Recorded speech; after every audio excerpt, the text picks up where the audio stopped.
What's going on? What's going on, Film Fam? Welcome to another episode of Let the Film Speak. I am one of your hosts, Chop. Here with my main man, Willie Jack. Willie Jack, how you feeling this evening, big dog?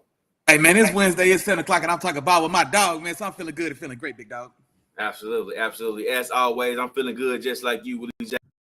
Like, even though we coming off this loss, I'm still for tonight. And y'all know what this tonight is, man. It's Let Them Speak. It's the Wednesday night show. So you know we breaking down each and every game from week 9. So we're going to break down all those games. Of course, we're going to come back with the performer of the week. And we also going to preview the Thursday night game and another Germany game, man. So we're going to come back with all the information for you on the show today. But before we do that, we got the house rules. House rules, same as always. That's like, that's share, that's subscribe. And don't forget to hit to ring that notification bell, man. Become the newest member of the Film Fam. Invite all your partners, invite your friends over, and of course, be in the know of what me and Willie Jack got going on. And I guarantee you, we will not let you down. Announcements, Willie Jack. Announcements for the week, man. I'm gonna go ahead and jump into those, man. Weekly pick'em, man. It was a rough week for your boy, dog. I ain't gonna even lie, Willie Jack. It was a rough week for you, boy. I don't know how your week was this past week, man, but it was a rough week for your boy, man. I wasn't even in the top 5 or 6 people, finishing from this past week, man. I don't know. Well, let me tell you. My week was phenomenal. I'll have you know. I believe I had 12. I was 12-4, 11-5. I had a good week. You were solid. What is that? You were solid. I went 12-4, 11-5, something like that. Or you won 10-5. You won 10 games. But here's the thing. Sequoia Queen won 13. Sierra won 12. And Pick 6 won 12. You know what I'm saying? Hey, look here. And she in the building as well, man. She just gave us a shout out. My auntie been killing the game. This is 3 weeks in a row. My auntie, 3 or 4 weeks in a row. My auntie that led the pick'em, bro, because she's Sequoia Queen. So, hey, she must be watching. Hey, auntie, I appreciate you. I know you got to be watching the show closely to be killing these picks like this. So I appreciate you. Hey, man, she doing a thing, man. She moved her way up. She's in 3rd place right now. One behind Pick'em Stick'em, who's in 2nd with 86. And then Sierra, man, she's still just cruising along, sitting in 1st with 91, man. She's 5 above the person that's behind her, man. She 5 games ahead, man. She is controlling 1st place as of right now. So shout out to Sierra, man, for holding down the 1st place. For everybody right now, man. Hey, just real quick, just slowly, your boy did move from about 7th to 4th now too. I don't know if you saw that. No, I saw it because you tied with me. You tied with me in 4th place? Yeah, I'm right there with you. Above you, so I thought you was in 5th place since I was looking above you now. We both listed at 80. I put it like that. I don't know how they rank one above the other, but we both got 80. You know what I'm saying, at the end of the day. So that's where I'm at with that. All right. That's where I'm at with that. So that's where we on the standings, man. So of course, as always, make sure y'all getting your picks in. We got a Thursday night game tomorrow, so make sure you get your pick in for that. We will be previewing that game before we get out of here tonight. But let's jump into the news, Willie Jack. We got a little bit of news. First bit of news on the slate, man. We had Carson Wentz, man. Carson Wentz, I'm not a huge fan of him, man, but he gets signed to the LA Rams, man. The LA Rams. And this move actually makes me a little bit worried because when Matthew Stafford went down with his injury and he missed last game, he was still like a game time decision. So for me, I didn't think that the injury was that serious, but apparently it's serious enough for them to go and bring a QB in just in case he's not able to go. Now, I don't know how much that also has to do with the play of Brett Rippon in this past game, because that could very well be the case that Brett Rippon played so bad that they brought Carson Wentz to come in and be a backup, especially with the Rams going into the bye week this week. So we don't have a game. We brought Carson Wentz in. So I'm curious to see how this is going to play out, if Matthew Stafford is going to be ready, or if Carson Wentz, they bring him in just to be that backup in case something else happens. So, Willie Jack, what's your take on this one? Honestly, I like this move, man. Like Carson Wentz, I know he's fell out of favor, especially let's say these last 4 years, man. He just never really kind of recovered from the injury of that Super Bowl year, but he's still a quality quarterback. And so he's still good enough to be on a roster, especially, like I said, Brett Ripien had to get a start just this past Sunday for y'all in Green Bay. And if Brett Ripien's on a roster, then Carson Wentz should be on one. So I like the roster. I agree with that for sure. Yeah, you know what I mean? So maybe his starting days are over, but you're not going to tell me if there's 32 teams and everybody's quarterback depth chart goes at least 2 deep. There's not 64 dudes better than Carson Wentz. So I like the signing. I got you. And here's the other thing too, Willie Jack. If people don't remember, Jared Goff and Carson Wentz went 1-2 in the draft. 1 and 2. Yeah. We went with Jared Goff. So it's just a little bit of, hey man, hey, that is weird. Yeah, see how that worked out. Let's go try to get Carson Wentz on over. You know what I mean? So hey, it was something I thought about originally because I was thinking about who I wanted when our time came to go through that draft. So I was pretty curious in terms of that. In other news, man, Daniel Jones, sad news for the Giants, man. Daniel Jones goes out for the rest of the season with a torn ACL. Willie Jack, man, how you feeling about it, man? Look at man, torn ACL, ruptured spleen. They needed him off the field one way or the other. I hate to see a guy get injured though. In all seriousness, you know, so I'm joking, but I hate to see a guy get injured for sure. But man, he did himself and the Giants fan. They didn't want to see him out there. He was hurting his own stock for wherever he's going to be next. Like I said, I would imagine they're definitely in the quarterback market in this next draft. They would have to be at this point. But no, man, like I said, you hate to see a player go down. But all told, man, I don't think the outlook of this team doesn't change with him injured or not. And that's a crazy thing to say when you got a $40 million quarterback. But you know what I'm saying? It is what it is. Gotcha, Willie Jack. I'm with you there, man. But hey, that's pretty much the news for today, man. We had a few other injuries that we'll touch on as we kind of go through the games today. But Willie Jack, it's about time, man. Film fam check in, man. Who was in the building, Willie Jack? Check in. Oh, yeah, the folks. Yeah, man, they in this thing early and often like we like to see it, man. Day one gang Jarrell was the first one in the door today, man. You know we appreciate you, big dog. ZB, man, our favorite co-worker was in this thing as well, man. Following up right behind that, followed by my auntie, you know what I'm saying, the rest of the fam bam. My mom's in the building. My sister's in the thing as well. Miss Tanya, what's going on with you? I appreciate you stopping through and holler at me as my homegirl as well. So yeah, man, they in here ready and waiting for us, bro. Gotcha. All right, Willie Jack. Well, I think it's about time to give them what they've been waiting on, man, to give them what they're looking for. And let's give them the recap of week 9. And we're going to start this thing off with the Germany game, man. I know we gave y'all a few different updates on Chop Willie in the morning on Sunday, but we didn't get a chance to give y'all a full analysis of this game, man. But anyway, KC ends up coming away with the W. They win this one 21-14. Willie Jack, what was your take on this one? Man, just the and I don't want to overreact, and I'm sure by now a lot of you guys have probably seen this same graphic as well. But Miami hasn't beat. They're 5-4. All 5 wins have been against teams that we would consider, you know, subpar, or not real threatening or challenging teams, and all 4 losses have been against any other like legitimate playout contender style team. So they haven't been able to beat or beat any of the, I guess, real teams, for lack of a better word. And then even also in this one, they're down 21-7. They come back, or they get the score is 21-14. They give themselves a chance to go through and maybe pull off something late, and maybe we get this thing to overtime in Germany, which I know nobody wants to see. But maybe that's the route we're going. And what do we do in that clutch moment? You get a big 25-yard run from Raheem Mostert, who had tough sledding all throughout the day. He breaks one, gets you to midfield, and now you got, what was it, a minute 6? They had at least 2 timeouts, I want to say. They might even had all 3. They had at least 2 timeouts at a minute 6 at the 50, 1st and 10. And then what do? You bounce one off your fingertips to tag your mama, and now you put the ball on the ground, and then the Chiefs recover it, and now there's your ball game. And so you just take yourself out of the mix to even see if you were gonna, like I said, make that one a little more interesting there at the end, and see if we could have tied that game, and then okay, now to see what happened, we likely probably end up in overtime. And so I don't know, man. I don't know what the deal is with the Dolphins, but they got to find a way to show up against like quality varsity opponents, man. Absolutely. And that was my thoughts. Even when watching this game, I think I mentioned it a couple times on Sunday, was that when this team has to play the tough opponents, they don't get it done, you know, and even when those clutch moments happen, like you talked about the fumble snap, even a snap before that, you know, without even tremendous pressure in his face, he just throws the ball up when he had one-on-one coverage with Tyreek Hill across the middle of the field against a safety. You know, you give that play a half a second longer and you really take your time and you have that poise in that situation, you can complete that pass, maybe a touchdown, you know. So they had opportunities in this game. And then on top of that, if you are this type of offense, you're this type of team, you are as explosive as you have been. This is the everybody's looking at you as the 70-point team now. That's your identity. They look at you as explosive. Tyreek Hill can score at any point on the field. You guys have a track team. there's no way that you don't score any points at all in the first half. Kansas City also didn't score any points in the second half at all. So it was like the tale of two halves for these particular teams. But for Miami, to be as good as you are offensively, there should not be a half of football played where you don't score a touchdown.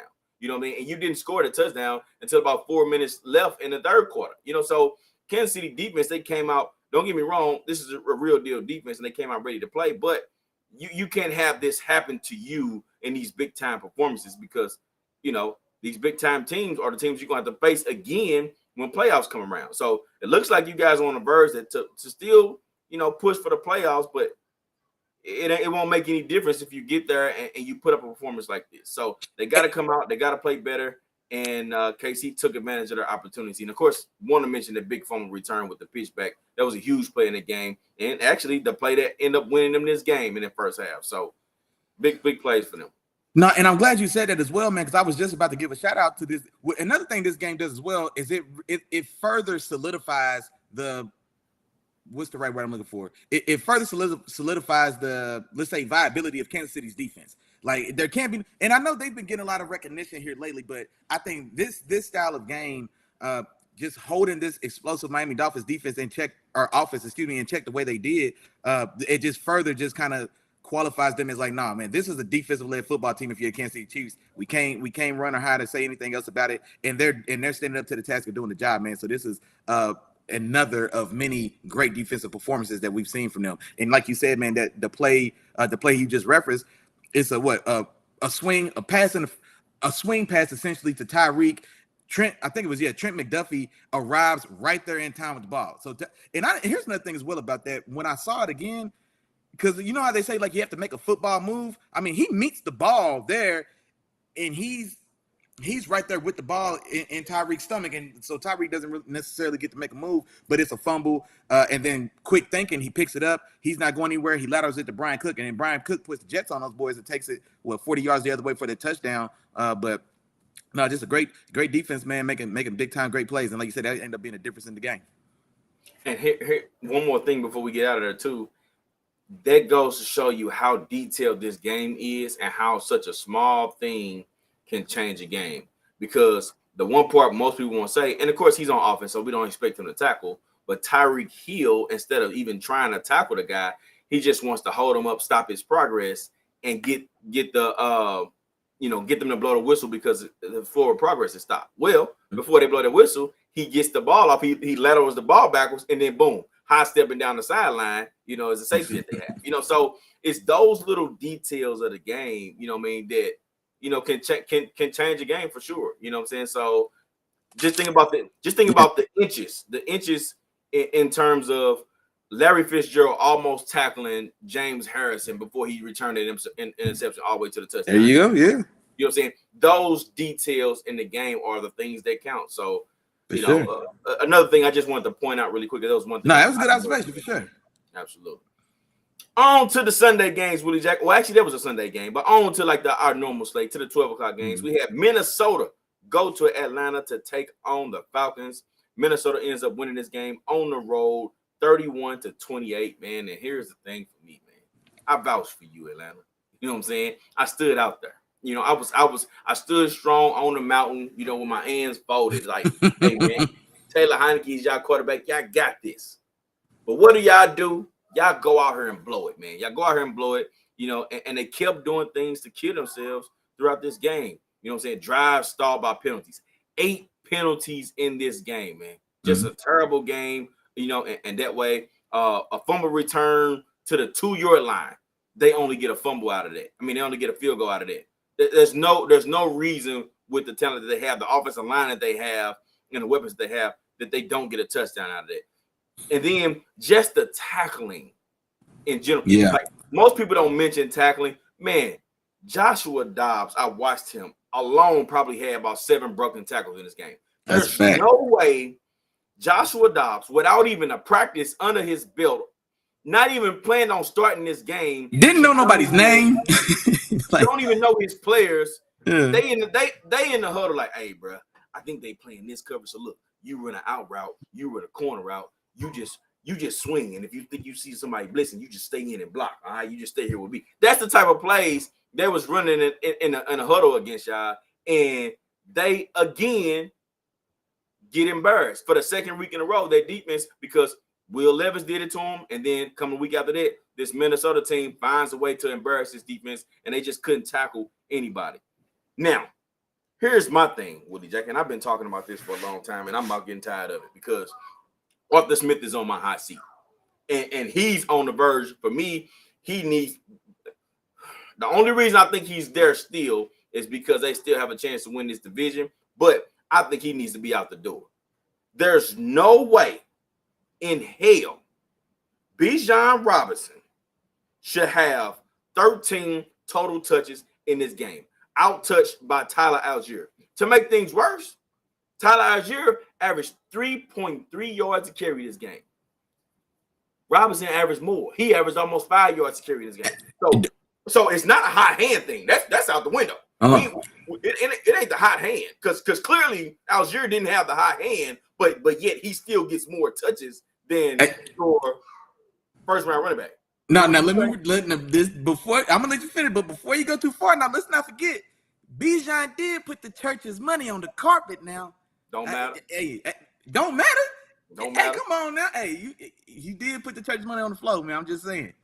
Hey, when you got a guy on your team, if he makes a mistake, you don't go away from that guy because he makes a mistake. You go right back to him. If Josh Allen go down the field and gonna throw an interception, you don't go away from Josh Allen. You don't start running the ball. No, you put the ball right back in Josh Allen's hands. I ain't going for that. Especially because right after that, they still was giving him the ball and he was making plays when he had the ball. You know what I'm saying? So I get what you're saying, Willie Jack. So I'm not just totally dismissing it, but at the same time, no, there's no excuse. There's no excuse for a guy with his caliber, his playmaking ability to not have the ball in his hands more. It's just ridiculous. It's crazy. And for me, I just don't know. I don't know what you do with that. You know, so to me, terrible coaching by this Atlanta team, terrible tackling. That's a terrible game for them. Minnesota steals one. They pull one out. Now you got Josh Dobbs going to have another week of practice under his belt. And you got Justin Jefferson, whose 21-day window has just opened. He's back on the practice field.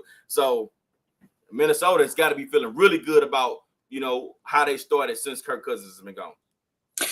No, I agree. Honestly, like I say, I don't disagree with the things you said, but like I said, I just wanted to paint a fair picture. You know what I mean? Especially I think, and the reason I said that is because I think for a lot of times, and especially for coaches, that what am I trying to say here?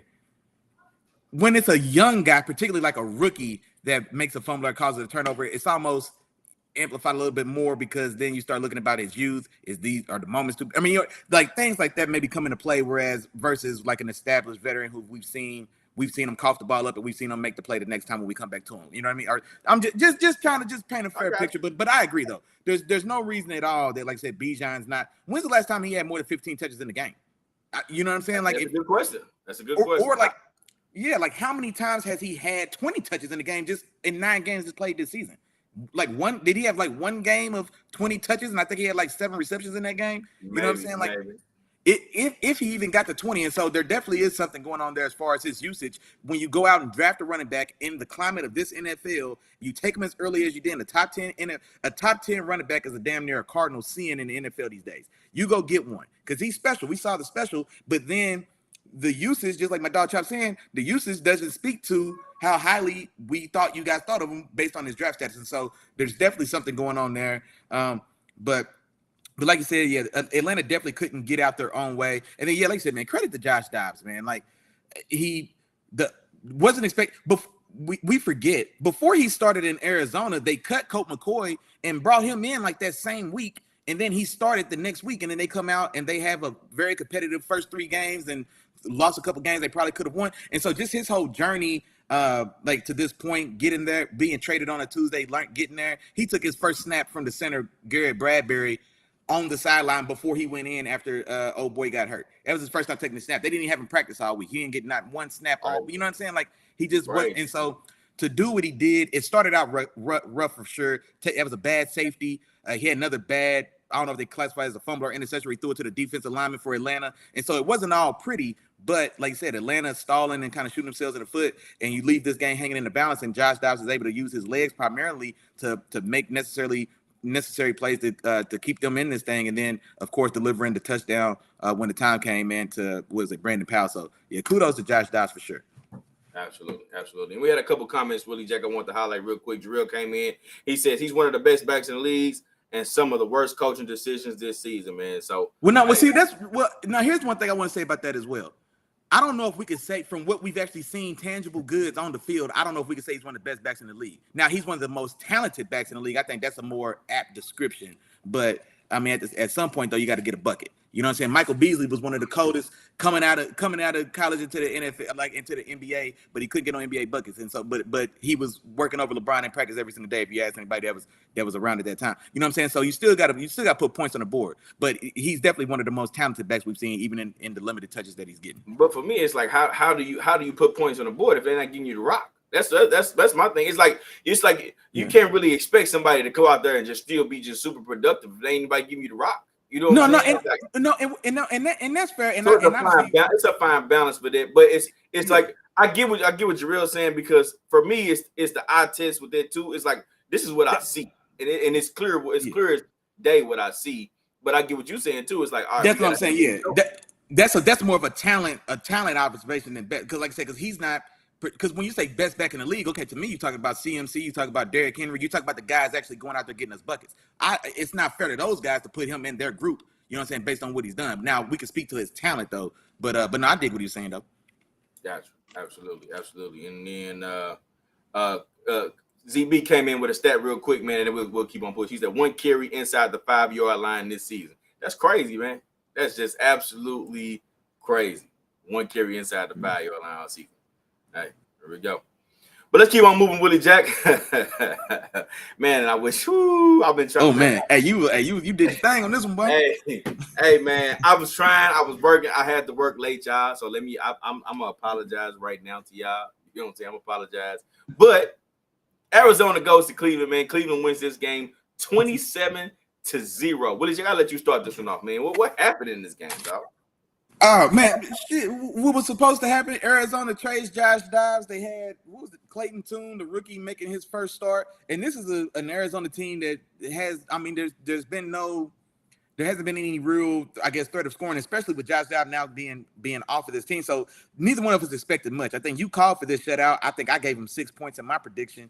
And then also, like I said, with that Cleveland defense playing to where they're playing, with no real hope of I didn't see how neither of us saw how they were going to score points in this game, especially against this defense. So honestly, it was what to be expected. But if you're looking for positives on the Cleveland side, Deshaun Watson does return to return and make his first start in about a month now. Goes 19 for 30, 20 yards and 2 touchdowns. Amari Cooper has a big day, over 130 yards and a touchdown as well. And then that Cleveland defense harassing that Clayton Tune in that offensive line, 7 sacks on the day, 2 interceptions. Dalvin Tomlinson, defensive lineman for the Browns, had 2.5 sacks himself, so a very big day there. I want to shout him out. But yeah, honestly, it was nothing here that wasn't to be expected. Gotcha. And same here, Willie Jack. The things that I kind of sorry about that. No, you good. But damn, it's still going. What's wrong? Oh, go ahead. Go ahead. I just have to get out. Don't worry about it. Don't worry about it. We good now. Okay. But yeah, same thing that I kind of expected as well, Willie Jack. I just felt like the Cleveland defense was going to be too much for this Arizona offense and for Clayton Tune, especially for him getting his first start as a rookie coming out of Houston. It was just going to be a little bit too much, man. And I don't know if I'm not going to put too much time into the actual game, but I will say this: if you haven't been watching Chop Willie in the morning yet, I still don't know why you haven't started watching it at this point. I don't know what's going on, what's holding you back. You know what I'm saying? Most of people work Monday through Friday, which is cool, which means Sundays you off. And if you're watching football, if you're a football fan, a couple hours before the game, you usually got a little bit of free time. You know what I'm saying? And you would have heard your boy tell y'all, you know what I'm saying, it was going to be 28-0 in this game. I was a point off, my fault. I should have said 27. I was a point off. So don't charge me for that. But, it is what it is. But it's what you want to see. The perfect game for Deshaun Watson to come back to, because it's not a huge challenge, not one of those things that was going to put him in a bad position, helped him get into rhythm. And you saw a lot of the things that you want to see from Cleveland going against this team, man. So, yeah, they come out, handle business, and they do what they need to do, win this game 27-0 at home against the Arizona Cardinals. Man. Yeah, and the biggest thing as well, and I can't remember, I'm not sure if I said it or not, but Kyler Murray back officially and is expected to start this next coming Sunday against who are they? No, they play the Falcons. Matter of fact, yeah. So against the same Falcons team we just talked about. So Kyler Murray be making his first start of the season. I don't even want to call that game yet. That game is ain't no telling how that game go. Look, I don't even want to call it, man. I got you. But on to the next one, Willie Jack. We got the Los Angeles Rams. They went to Green Bay to take on the Packers, man. And of course, the things that happened in this game were the games I was worried about. Green Bay won this game 20-3 at home, and the Rams couldn't get anything going offensively. So Brett Rippon being the starter in this game, the one thing I was worried about was him being able to get this thing going and complete some of those passes, and he wasn't able to. Okay. And to be honest, the defense played quite well. Our defense played very, very well. But our offense just kept giving the ball back. Less than 200 total yards on offense for our team. They just weren't able to get anything going. And then the other thing is, if Matt, the other thing for me was if Matt LaFleur was going to decide to run the ball. And now we talked about how many opportunities they gave Aaron Jones before this game. What do? They come give him 20 carries. They go rush for 184 yards on us. You know what I'm saying? So I don't know if Matt was listening to the show again, and he heard me tell everybody that if the Green Bay ran this ball, they had a chance. And, hey, that's exactly what happened. They came out, ran the ball, and that's what it was. Still not convinced of the Packers, by the way, but they came out, did their thing against us, and hey, they got the W. Oh, there we go. Yeah, and honestly, I don't have much to say about this one as well. Like I said, I didn't expect much from the Rams. Honestly, once with Brett Ripien making his first start in like I said, in Green Bay on the road. And yeah, like you said though, if you're Green Bay, the Rams defense still did show up to play there. It's a 13-3 game until the fourth quarter, where finally they get a touch. Luke Musgrave gets a touchdown in the fourth quarter to stretch it to 20. But like I said, it's a 10-point game all the way throughout. And like I said, man, you guys it was 10-11. You know what I'm saying? You had Brett Ripien back there at quarterback. Gotcha. And Drill trying to, he say somebody can give me a hug. Yeah, man, I need it. I definitely need it. and then my dog ZB came in and say, hey, no worries, your savior is here now, man. Talk about Carson Wentz. Hey, it can only be up, bro. It can't be as bad as it was. It can't be worse than this last game, for sure. Can't be worse than the last game. On to the next, Willie Jack. We had Washington, the Commanders. They went to New England to take on the Patriots. Washington ends up pulling a W out on the road, winning this one 20-17. Willie Jack, what happened? Honestly, I expected this one to be a pretty competitive game on our Sunday show because, like I said, or like I was saying, you got Bill Belichick. I don't want to oversell it, but they found a way to at least be viable offensively to a certain extent, as far as with Mac Jones, and then the lack of overall playmakers on that team. And so they found a way to be like I said, stay competitive. That defense is still playing tough and playing well. Now, Sam Howell does go for 325 yards and a touchdown in this one. You also get a touchdown on the ground from Brian Robertson. Now, here's another one I want to shout out my dog as well. Because if you was listening to the Sunday show, Chop Willie in the morning, Chop did one of these. He said, you know what, Willie? Coming off the trade of both they stud edge rushers, look for Ramondre Stevenson to possibly have himself a day. And what's he do? Breaks a 64-yard touchdown in this game. Now he only had 9 carries for 87 yards, but like I said, he did break that long touchdown for 64 yards. And I was like, out of all the ones my dog could have called, he pulled Ramondre Stevenson out of you know what? Hey, so gotta give your props there. I just want to know, did you get you a win in your fantasy league in that league this time around? Did you win? No, hell no. Because the fact that Ramondre Stevenson is my top running back on my fantasy squad. That lets you know what my roster looks like. Ramondre Stevenson, I can't even cut him and pick nobody up because Ramondre Stevenson is the best I got. He's the top option I got. So, hey, man, it's a rough fantasy year for your dog, man. Them rosters is ugly for your boy. But I take mine on the chin. I got you, man. And that was another thing we talked about before this game is how much and I picked New England in this game because I felt like Washington could play right in the hands of New England because of how much they passed the ball. Now, don't get me wrong. They passed the ball 44 times this game. but they also made a conscious effort to run. You know, they ran the ball a lot more than they did in the last few games, and they ran the ball pretty well. You know, and for on the other side of it, the reason why I call Ramondre Stevenson is because the Washington run defense was already bad enough, and then they lose two of their top defensive linemen. Oh yeah, we finna ground and pound. That's what we're gonna do all game long. And what do I see? 9 carries for Ramondre, 87 yards, yeah. and what, 8 carries for somebody else? That was it. They really didn't try to focus on running the ball. And for me, it's like, you really want, out of all the guys you got, if I had to pick Ramondre Stevenson, Ezekiel Elliott, Mac Jones, anybody else, you really want to try to run that whole offense and bank up, put all your eggs in Mac Jones's basket. 44 passing attempts, 5 yards per pass attempt, by the way, averaging 5 yards a pass attempt. 24 completions, man. 24 completions, and I'm not riding with that, man. I'm putting the ball in Ramondre Stevenson's hand. You know how they was thinking and dumping the Camaro. They forced him the ball 13 times in the air. They ran him about 15 times. That's what I'm doing in this game before I'm putting the ball in Mac Jones' hand, man. Especially with the lack of weapons that they have on the outside because of all of the injuries and, you know, all of that stuff too. So, yeah, Patriots ain't got it, dog. Gotcha. Cool. On to the next one, Willie Jack. On to the next one.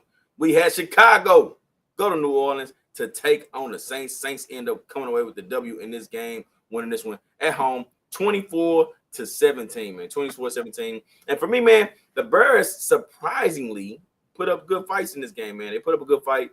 And they pretty much played from ahead in this entire game. Like, well, not this entire game. They played from ahead this entire first half. Okay. And honestly, Willie Jack, as much as people give,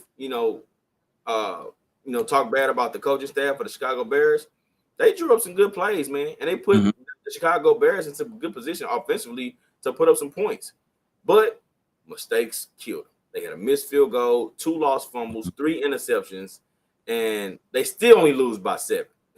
And what does that tell me? The Saints offense is starting to get back down to where they was before, and they still have issues. You know what I mean? But the defense, again, held them together, man. So the defense held the New Orleans Saints together. The one bright spot I would touch on in terms of their offense, Taysom Hill. Taysom Hill is a jack of all trades on this offense, quarterback, tight end, whatever you need him to do, and he opens up a lot for this offense. You know, when you get him running the ball off tackle, left and right behind those blockers, man, it's hard to stop that. But then once you load up the box to try to stop that, he can sit back there and he can hit an open guy, in which he hit a guy for a touchdown pass in this game, man. So Taysom Hill, good weapon for this offense. New Orleans, they take care of business again. They find a way to get a W. I'm still not 100% sold on them, but they won, man. So New Orleans, for sure. And then what I was gonna say the same thing, man. For the Bears, this is definitely a tale of two halves. Tyler Bagent, Taylor Bagent. I'm not gonna lie, man. When he wasn't throwing interceptions, he looked good for a lot of this game. That sounds funny. When he ain't throwing interceptions, he looked good. That's what I'm saying, though. You know what it sound like? You know what it sound like? That sound like your boy. That's the backup over in New Orleans right now. When he ain't throwing interceptions, he look damn good. Look, he might need a run. Because, like I said, Carr ain't did nothing that makes me think that he might not need a run. But what I say, but honestly, especially in that first half, I want to say I think he started this game like 15 for 19. He gets the 2, and that's why I shout out to ZB, man. He said Kokemet might be the most underrated tight end in the league, and why I posted that is because Kokemet had 2 first half touchdowns in this game from Taylor Bagent. Yeah. You know what I mean? So like they came out and started so well, he played so well, and then just like my dog Chop said. But the second half was a whole nother ball game. We get all those 3 interceptions. Paulson Adebo for the Saints has 2 of them himself. And then also piggybacking off of what you said with Taysom Hill, man, he had 52 rushing yards, 13 receiving yards, and a receiving touchdown, and then he threw the passing touchdown as well. So he's one offensive player accumulated stats in each phase of offensive football, passing, rushing, and receiving in one game, and got 2 touchdowns in 2 of those fashions. I wish he could have got a rushing touchdown in this one. He had a hat trick, a passing, rushing, and a receiving touchdown all in the same game. Like, I wonder how many times that type of stats been done. You know what I'm saying? But no, just like you said, man, the Saints to just not living up to the I guess the preseason expectations that, in addition to me and you, but a lot of people had, that they were just going to blow through a weaker division and kind of it would look to be a softer schedule. Looked like they anticipated them being like a 12 or 13 win team, and then here they are struggling against the Chicago's. Well, I don't want to say struggling, but in a closer match against the Chicago Bears defense that has a rookie and Taylor Bagent at quarterback. You get 3 interceptions in this game, and then still, just like you said, you get out of there with a 7-point victory. And so the Saints still got a lot of questions to answer for sure. Gotcha. Let's move on to another team that has a lot of questions to answer, Willie Jack. Another team that has a lot of questions to answer. Going into this game, man, can you believe, Willie Jack, this was almost one of our games of the week, man? Ooh, we had it was Seattle going to Baltimore to take on the Ravens, and the Ravens put a whooping on them boys. 37-3 was the final score. This was almost another shutout. Another shutout. I did not expect this in this particular game. I thought this was going to be a lot closer, but I don't know, man. I really don't know. What's your take on this one? The Ravens just steamrolled them, man. It put me in the mind, honestly, of what we saw when they played Detroit as well. And so it's was the Baltimore game against the Cardinals last week, where that game gets a little dicey. Dives and those guys get a score to get the onside kick and score again. Then they need 2 onside kicks. So coming off that performance in which you took your foot off the gas, you look a little suspect there, kind of when it gets a little dicey for you at the end of the game, and then you get another varsity opponent in the Seahawks coming in, and then you bounce right back like they did the game against the Lions. It was the game after they had like a close, dicey game against, I think it was the Colts or Titans, whoever, and then you get the Lions, and then you completely blow them out. And so the same thing, you got kind of a dicey game against a weak opponent in the Cardinals, then you get what should be a contender that comes to your house, and then you just blow them right out the water. And so definitely the heavy lifting in this game for Baltimore done by that run game, and then Seattle, who acknowledge that who are aware they have an issue with their run defense, because right there at the trade deadline, they send a 2nd and a 5th to go get Leonard Williams from the Giants to help solidify the middle of that defense to prevent things like this happening. And then what happens is Baltimore goes for over 200 rush yards in this game. So did want to highlight the rookie, man. Keaton Mitchell, 9 carries, 138 yards and a touchdown in this one. Gus Edwards, a touchdown magnet. He had 2 more scores in this game as well. Lamar, and then as dominant as his score was, 37-3, Lamar throws for less than 200 yards and doesn't score himself. You know what I mean? So like that right there is what should be scary for anybody else in the NFC or AFC period. I'll just leave it at that. Anybody in the AFC's got to be worried. When you see the Baltimore Ravens put up 40 points on a night where Lamar Jackson didn't rush or throw for a touchdown and didn't throw for 200 yards in this game, then you got to be damn worried. You know what I mean? And so that's one of my takes from there. And then also, man, shout out to OBJ, man, getting in the paint. It feels like on his birthday, man, finding a way to get in the paint. And so just a dominant performance, man. From the jump, just that defense jumped all over Geno.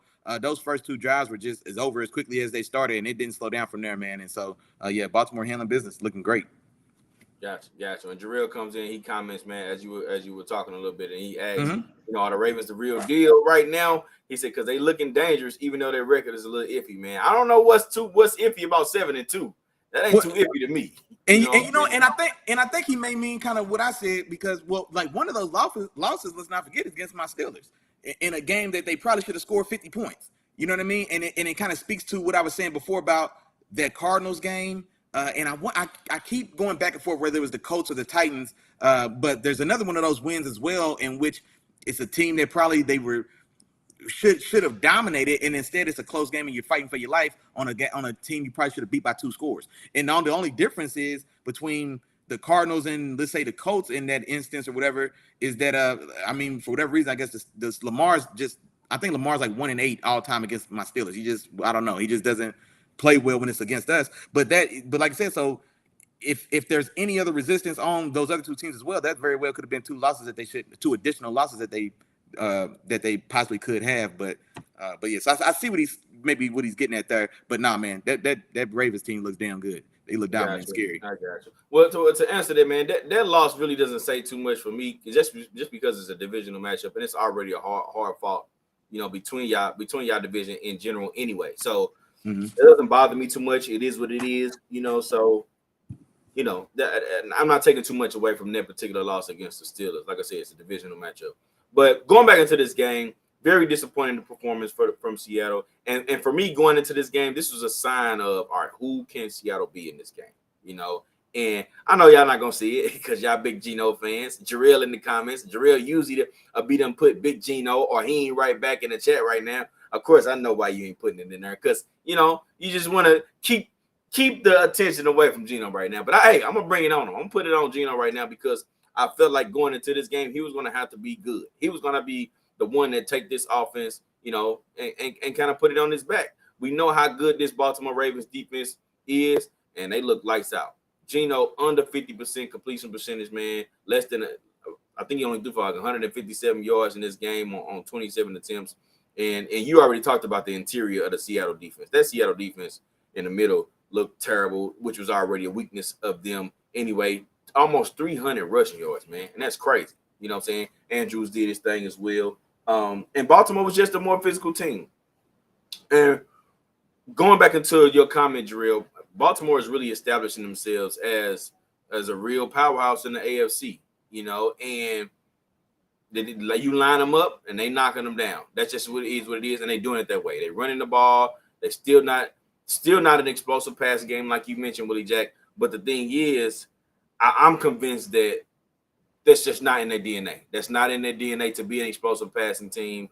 Lamar Jackson is not that type of guy. That's not how the offense is going to be orchestrated around him. So, in my opinion, the weapons that they added, cool, yeah, they help because when you need to find an open guy, you got some extra people that can, you know, get open and find a spot. But at the same time, this team is built off of their run game. Built off their run game, that offensive line, and Lamar Jackson doing what he does best. You know, so that's not going to equal to those explosive passing numbers.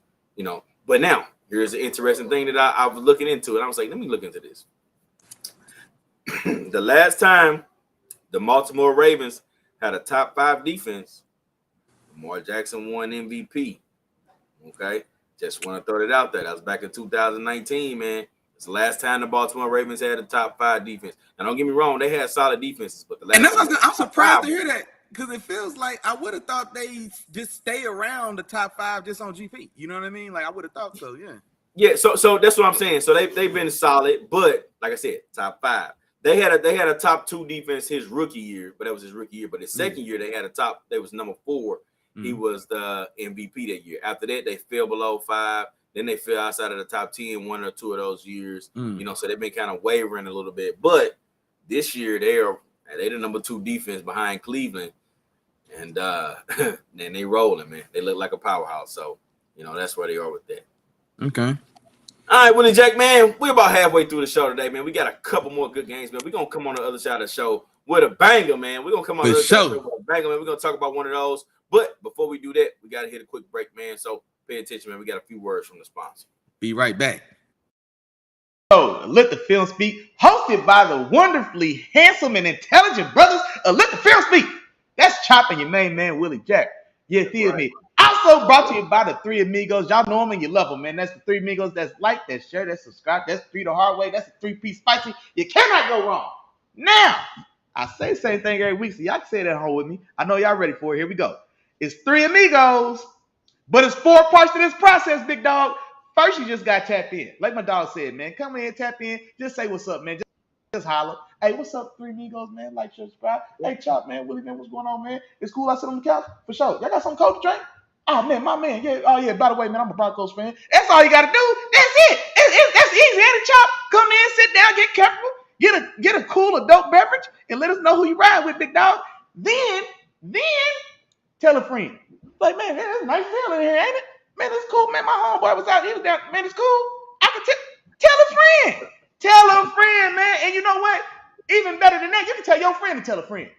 Guess what? There's more. You can tell your friend to bring his partner too. Bring one more because we need 4, man. Bring them up into the penthouse. Tap in with your dogs, man. Wednesdays at 7 o'clock. You know we don't wear no watches. We ain't got nowhere else to be but in here kicking football flavor with the fam. And now back to the regularly scheduled program. All right.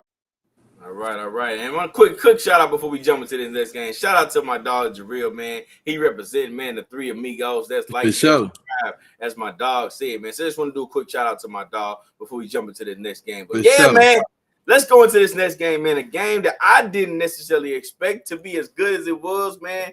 But it happened to be a doozy, man. The game of the week. Those games, man. Yeah, you can actually say that, man. This was the game of the week, man. They came out, they performed, and they battled back and forth. Came down to the last seconds of this game, and it was Tampa Bay going to Houston.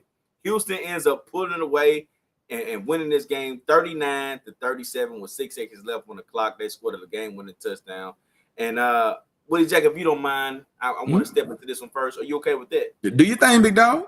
Okay. All right. So first and foremost, if you look at this game and you just look at CJ Stroud's stats, the stats make his game look perfect. But he actually made a healthy amount of question. Well, I said some mistakes in the first half of this game. Okay.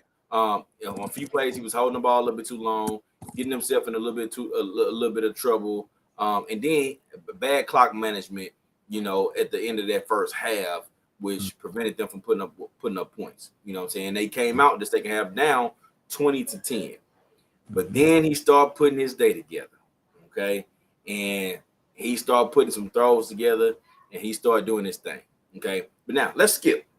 All right. Let me get to the point I want to make in this game. Okay. And I wish my dog Isaiah was in here because this is the perfect example of what we talk about when we start talking about.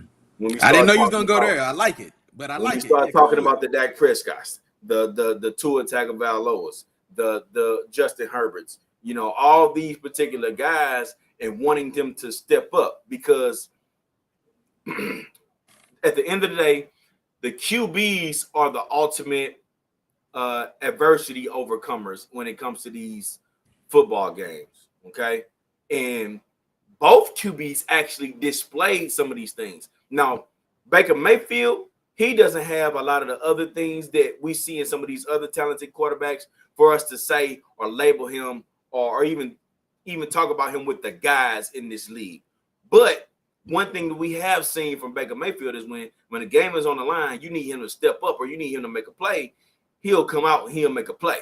That's also not, let's get this clear, that's also not saying that he's going to make a play every single time, but he will make a play. He's shown that he's fully capable of doing it, okay? So what my defense gave up 500 total yards?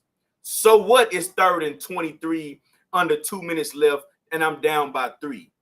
You know what I'm going to do? I'm going to complete a 21-yard pass, and on the very next play, I'm not going to be able to find nobody open, and I'm going to make a play with my legs and get this first down and then end up going to get the go ahead score in this game. You know what I'm saying? So no matter what happens in this game, you know what I'm saying? No matter what you go back and point to in terms of, all right, man, my defense was terrible this game, or man, we was all these fumbles or whatever. When it came down to it, you still have the opportunity to put your team in the best position possible to win this game when it counted. And what did you do? Did you deliver or did you fall back? You know what I'm saying? We'll see. Mayfield, he did his part. You know what I'm saying? He did his part. They went down. They scored a touchdown. Now, that's all we be looking for. Sometimes when these other quarterbacks are in these situations, they don't do that. You know what I'm saying? Even if you lose the game, go ahead, Willie Jack. I just say let me just piggyback on that as well because that's the point I was going to make, and that's where I think where Isaiah where he missed the point. It's not to say that Joe Burrow, Josh Allen, Patrick Mahomes, I'll just use those 3 names or whatever the case, Jalen Hurts or whoever you want to say. It's not that they win every one of those games, but they put the team in like they did what we had to do. Like, yeah, defense played shitty in the second quarter, but you know what? It was 2 minutes left, and we only down by 3, and I got the ball. We can go score right now. Oh, damn. It's third and a mile, 21 yards. Now it's 4 for 2. I break 3 tackles in the pocket. I scramble, I get a first down, and then I put one in the paint. You know what I'm saying? So because it's winning time right now. Make the play in this moment. You know what I'm saying? Absolutely. So, yeah, no, I'm glad you said that. It's not always about – because Baker didn't win that game, but he stepped up in that moment. That's exactly what we were saying. Absolutely. And then you go over to CJ Stroud side. So what? My leading rusher in this game had 13 carries for 26 yards, 2 yards a carry. So what is 4th and goal from the 9-yard line? No, I'm going to hit this touchdown pass anyway. You know what I'm saying? So what? I have to go 75 yards with 46 seconds left. So what? I got the ball, I have an opportunity. At the end of the day, that's all that matters. I have an opportunity.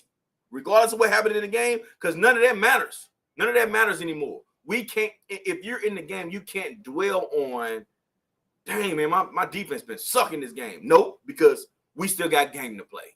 You know what I'm saying? It's just like a cornerback. I played cornerback, man. If I go give up a touchdown, I can't dwell on it. You know why? Because I guarantee you I'm going to get another shot, and I'm going to have to guard this guy again. You know what I'm saying? That's just the name of the game, man. Name of the game. And CJ Stroud stepped up big time when the game counted, and he hit key passes and key moments, and they came away, win this game. And he is really, really emerging and trying to establish himself as, hey, man, I'm on the way. He's letting everybody know right now I'm on the way. I'm not gonna say he's a guy just yet. Well, you know what? He's got a lot to go. But these are the type of performances that get you in those conversations sooner rather than later. No, and see, and that's exactly what I was gonna say is CJ Stroud is here, man. CJ Stroud is here. You know what I'm saying? Now, I'm not saying he's tier one. I'm not saying he's that, but like he's here. Like I don't have any questions but I don't have no more questions for CJ Stroud. I've seen what I need to see, and I feel like okay, he's it. Because the things that he's shown, and this, just to be a rookie, 30 for 42, 470 yards, 5 touchdowns, no interceptions in this game. It's phenomenal. And just like you said, the key touchdown, the one to win the game, you got Baker makes that incredible drive. They score. They leave you 46 seconds, I think is what they left on the clock. 46 seconds. They get the ball. It's not a big return. I want to say they drive started. Was it their own 20? Or was it even inside? It was a 25. That's what I said. They had 75 yards to go. 25-yard line. You start on your own 25 and find a way to make a play. And then kudos to the supporting cast around them as well, because the recipient of the 2 biggest throws of the night was another rookie in Tank Dell. The deep hole shot on the left sideline that was like a 35, 40-yard pass. Gets his toes in before he goes out of bounds, and then the same guy, Tank Dell, he's the recipient of the game-winning touchdown. And that was a big pass because it was 16 seconds left at that point. When he hit that throw, it was 16 seconds left. They had no timeouts left. They were on the 40-yard line. That's a long way to go with 16 seconds left, bro. Exactly right. And so making that pass, he always throws the ball with just beautiful touch anyway. But beautiful pass. And then, like I said, kudos to Tank Dell making that catch, getting his feet in, and then getting right on out of bounds. I mean, so just when you have to have it, find a way to make those plays. But man, other than that, man, I think you covered the game pretty well, man, for sure. Did want to shout out to our dog ZB, man. He shouted out the guy, the running back, Dari Ogun, but what? Ogun, D.O. Somebody help me. The kicker gets injured. So the third string running back has to come in. I guess he's the emergency kicker. And he puts one through the uprights, man, 1-for-1 on the left hash. It wasn't like it was dead center. And it was only like a 28-yard field goal or something like that. It wasn't a massive field goal. It is extremely difficult to really kick a field goal. I don't know how many people have actually tried to kick a field goal, but thinking even if you can kick it far, getting it 10 yards in the air to get over the bar is an accomplishment. It's really not an easy job to do, man. And so kudos to him for stepping up in that moment. And they needed every one of them points, because they win this game by 2 points. If the third string running back doesn't hit that field goal, you lose by 1. You know what I'm saying? And so there it is. They killing me in the chat, man. Hey, I was hoping you was gonna mention the dude. Listen, bro. Listen.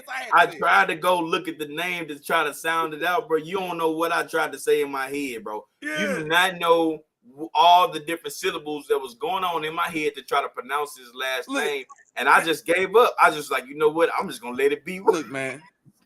Olga Bawulale. All right. Olga Bawulale.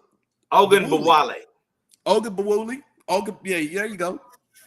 Yeah. Shout out to you, my boy. Hey, shout out to you. Hey, but no, that hey, bro. It's all respect. It's all respect. Respect though, for real, man. I know we having fun with your name, but no, this is a 2-point win. You got to have a third string quarterback. You need them 3 points. The third string running back, you know what I'm saying? You need those 3 points in a 2-point victory. You know what I mean? So, man, whatever you got to do. Oh, there we man. Shut up, the ZB. He got it. There we go, man. Look at our dog, man. Ogun Bawale. Ogun Bawale. There you go. Yeah, shout out to you, man. Shout out to you. Hold on, man. Miles Anthony. Miles, come on, man. Miles kicked field goals in high school, cuz. Hey, he said he did. He said he did, dog. You've heard him say this before he just put this in the chat tonight? I did. Miles said it. Miles also told me he played a little running back too, man. I can see that linebacker, running back. A lot of times in high school, we gotta go both ways, you know what I'm saying, or at least get some time on both sides. But I can see that. Miles said one game, probably the biggest game of his career in high school, he's playing running back. He had 30 carries. He averaged 2.9 yards a carry. Hey, he had 30 for 62 yards, cuz. Bro, he had 30 carries for 62 yards. He had a tub, though. Hey, I hope he did. No, I'm just playing. I don't know, bro. I'm just messing. My dog, Miles, man. Shout out to Miles in the building, man. Shout out to Miles. Shout out to Prospect Precision Paint, man, for sure. Been one of those sponsors in the building. Appreciate you, big dog. Absolutely. All right, Willie Jack. Let's go back to some of our bum games, man. Some of the toilet, another toilet bowl. Indianapolis, they go to Carolina to take on the Panthers. Indianapolis win this game on the road, 27-13. Man, let me tell you how trash this game was, man. It really was, man. It's the same story for both teams, man. And it was just sloppy play on both sides, man. You look at this and you like 27 points. Indianapolis put up some points. Their offense was doing their thing. Nope, that wasn't the case. Bryce Young not only threw one, he threw 2 pick sixes in this game. 2 pick sixes. He threw 3 total picks in this game. And Gardner Minshew, I knew this game was going to be rough when I seen Gardner Minshew rolling out to his right with nobody near him. He tries to, like in the middle of his rollout, try to go backwards, and he tripped over his own feet. Damn. With nobody even by him. Man, I just knew that game was going to be rough, man. But yeah, man, sloppy game. More the same story for both teams. Now, I would say Indianapolis coach, they did start to lean on Jonathan Taylor a little bit more, so it looks like he's going to become the clear-cut number one back moving forward now, a little bit less of Zach Moss than we've seen over the past few weeks. So we're seeing that. They got after the quarterback too, 4 sacks in this game and a lot of pressure, man. So I don't have too much to say in regards to this game, Willie Jack, but Indianapolis coach ended up coming away with the W off those 2 interceptions, man. Without those 2 interceptions, this is a tie game. Man, you imagine this game had to go to overtime because Bryce Young didn't throw 2 pick sixes in this game, man. So I'm 2 pick sixes, man. Yeah, this is a tie game, 13-13. Let's go to overtime. No, exactly right. Like I said, I'm gonna be short and sweet, man. It was an obvious toilet bowl. Like you said, man, 2 pick sixes provided a little bit of entertainment. Shout out to Kenny Moore. Kenny Moore the third, I think, is his full government, man. So shout out to you, bro, the recipient of those 2 pick sixes. Absolutely. And Miles say, hey, man, get off his back, man. He scored twice in the game, man. 24 give. That was the name of the call. That was the call, man. 24 give.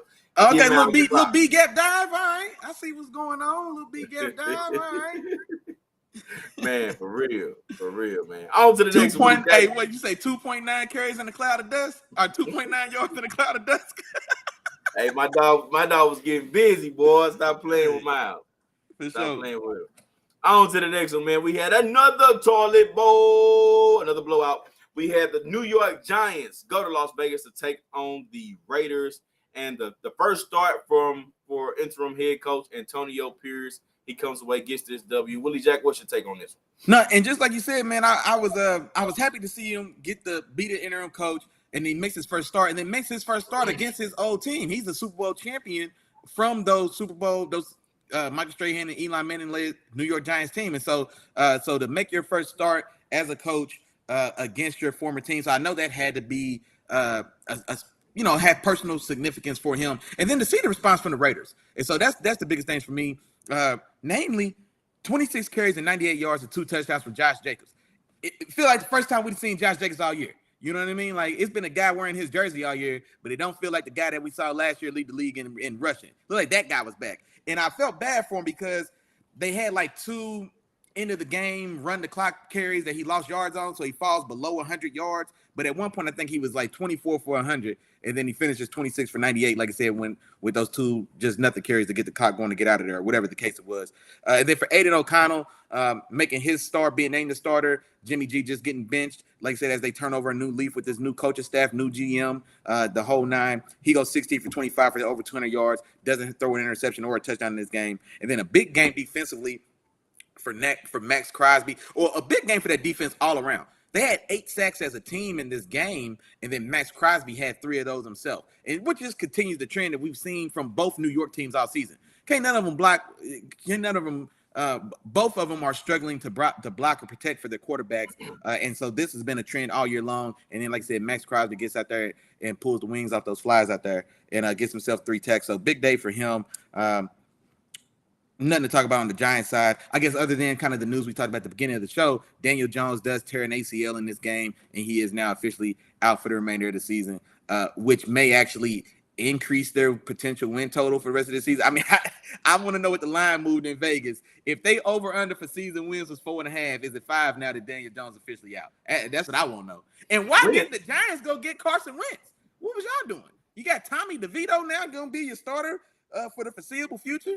What are y'all doing? What and that makes me start to look, man. What's Tyrod Taylor? When does he come back? When does Tyrod Taylor come back, man? Because I want to see Tyrod Taylor on this particular team, because I really like that. No, I got you. Oh, and then good comment for ZB. Still not much going on for Devontae. And yeah, I mean, I think he finished like 4 catches for like 30, 40 yards or something like that. So good call out. Good call out for sure.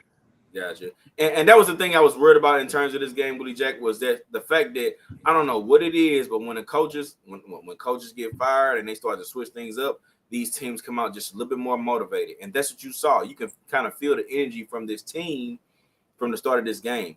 Raiders get the ball, they go right down the field, march down the field, they get a touchdown. You already talked about Josh Jacobs, and he had a better game. And they end up, like you said, also getting after the quarterback. So he did a lot of those things. 2 interceptions in this game. One of them by my dog, Amik Robinson. I love that guy. I love to see him out there balling and doing this thing. And then, like I said, it doesn't hurt. It didn't help them at all that they lost their starting quarterback in this game. And it just continued to be a one-guy team. And it's Saquon Barkley. If the offense is not going through Saquon Barkley, man, this offense is not getting anything. And especially with, all the injuries and things like that that's going into this team. So, yeah, that's another rough day for them. Las Vegas, they come, they take care of business, and they blow the New York Giants out, man. So that's where you go there. Okay. All right, Willie Jack, on to our games of the week, man. The games of the week, man. We'll touch on mine first, man. This is my game of the week. I had the Cowboys going to the Eagles and going to Philadelphia to take on the Eagles. Eagles end up winning this game at home 28-23, man. I thought that the Cowboys would be able to go into Philadelphia and steal this victory. And to be quite honest, the game kind of lined up, and it was perfect for Dallas to somehow pull this one off, because the areas that I mentioned that would be open for Dallas were open. You know what I mean? The Philadelphia Eagles had struggled stopping the pass that entire game. And as you can see, Dak Prescott lit them up. Threw for over 300 yards, 3 touchdowns, as I mentioned. And just kind of lit them up. CeeDee Lamb was open all day long. So those big time players showed up, and the everything was open for them when it counted. Now, the difference in this game was when it came down to the stretch moments. And for me, yeah, it was a little bit of Dak Prescott, you know what I'm saying? But it was a little bit of the defense too, because when Jalen Hurts had a few key drives that they were able to put together, Michael Parsons got a little pressure earlier. They weren't getting any pressure towards the end of the game. That offensive line locked in. After they gave up those 3 sacks, they locked in, and they weren't letting that defensive line get back there to their quarterback. Jalen Hurts was protected, and he was able to hit the throws that he needed to hit in order to, do what he needed to do and come away with the W in this game. And I think that was key in this particular game. Now, going back to Dallas and the game supposedly game-winning drive, they almost tricked this off about a couple times. And Willie Jack, I saw you call it out. Most people don't really call it out. You on mute too, Willie Jack. But most people don't call it out, but I saw it too. They got bailed out by a penalty when Dak Prescott checked to a draw, and that draw was dead meat. That draw was dead meat from the start of that play. He was getting ready to run that ball. They was getting ready to tackle him. It was going to be 4th down and long. End up being 4th down and long anyway because of the penalties and them just and the sacks that Dak Prescott took, in which he got lucky on those too, because those sacks could have very well been fumbles. Especially the second one where he had the ball just loosey goosey in the air when they were slinging them around. I thought for sure there was going to be a fumble. Philadelphia recovered that, and they go away with the W. Dallas ends up getting another chance, complete a pass short of the end zone, and they lose this game, man. But everything was set for Dallas to come out and win this game, but they just couldn't pull it through. So at the end of the day, Dallas comes away with the W. I mean, not Dallas. Philadelphia comes away with the W, man. They show that they continue to win in any way, form, or fashion. They are the guys in this division or in this NFC as of right now. And they're gonna be hard to beat down the stretch. No, and honestly, just like you said, man. So when this game first started, I was the first opening drive for Philly had me impressed. Like, they came out on a mission. They said, look, we're going out here, we're setting the tone, we're setting the tempo. We big brother in this division right now. This is our division. They had what, two 4th down conversions on that opening drive, and then Kenneth Gainwell does the front flip it to the end zone and gets that opening score drive. And so I'm thinking, okay, that's the type of opening drive that could really take the wind out of the other team. Like I said, because I want to say it was 2 4th down conversions on that opening drive, if I'm not mistaken. And so 2 times in which you think you're going to get the ball back, force a punt, or whatever the case, and then not only do they pick those up, then they finish and cap that drive off with a touchdown. And so that could have been a drive that really kind of, like I said, just knocked the steam out of Dallas right out the gate. Well, Dallas does an amazing job themselves. They come out unfazed and they reply. They go right back down the field themselves and they get a score. So I was like, okay, Dallas is here to play as well. Like, it's not going to be a game where just Dallas doesn't even get their foot in the door and then they just don't show up at all, because that's sometimes we've seen that can sometimes just happen. They just can't get off the bus sometimes, especially if the other team starts kind of fast. Well, that wasn't the case here. Shout out to my dog Chop. He did say Dak was going to have 315 yards and 3 touchdowns. I had to go check. Did damn better than that. Almost touched 400.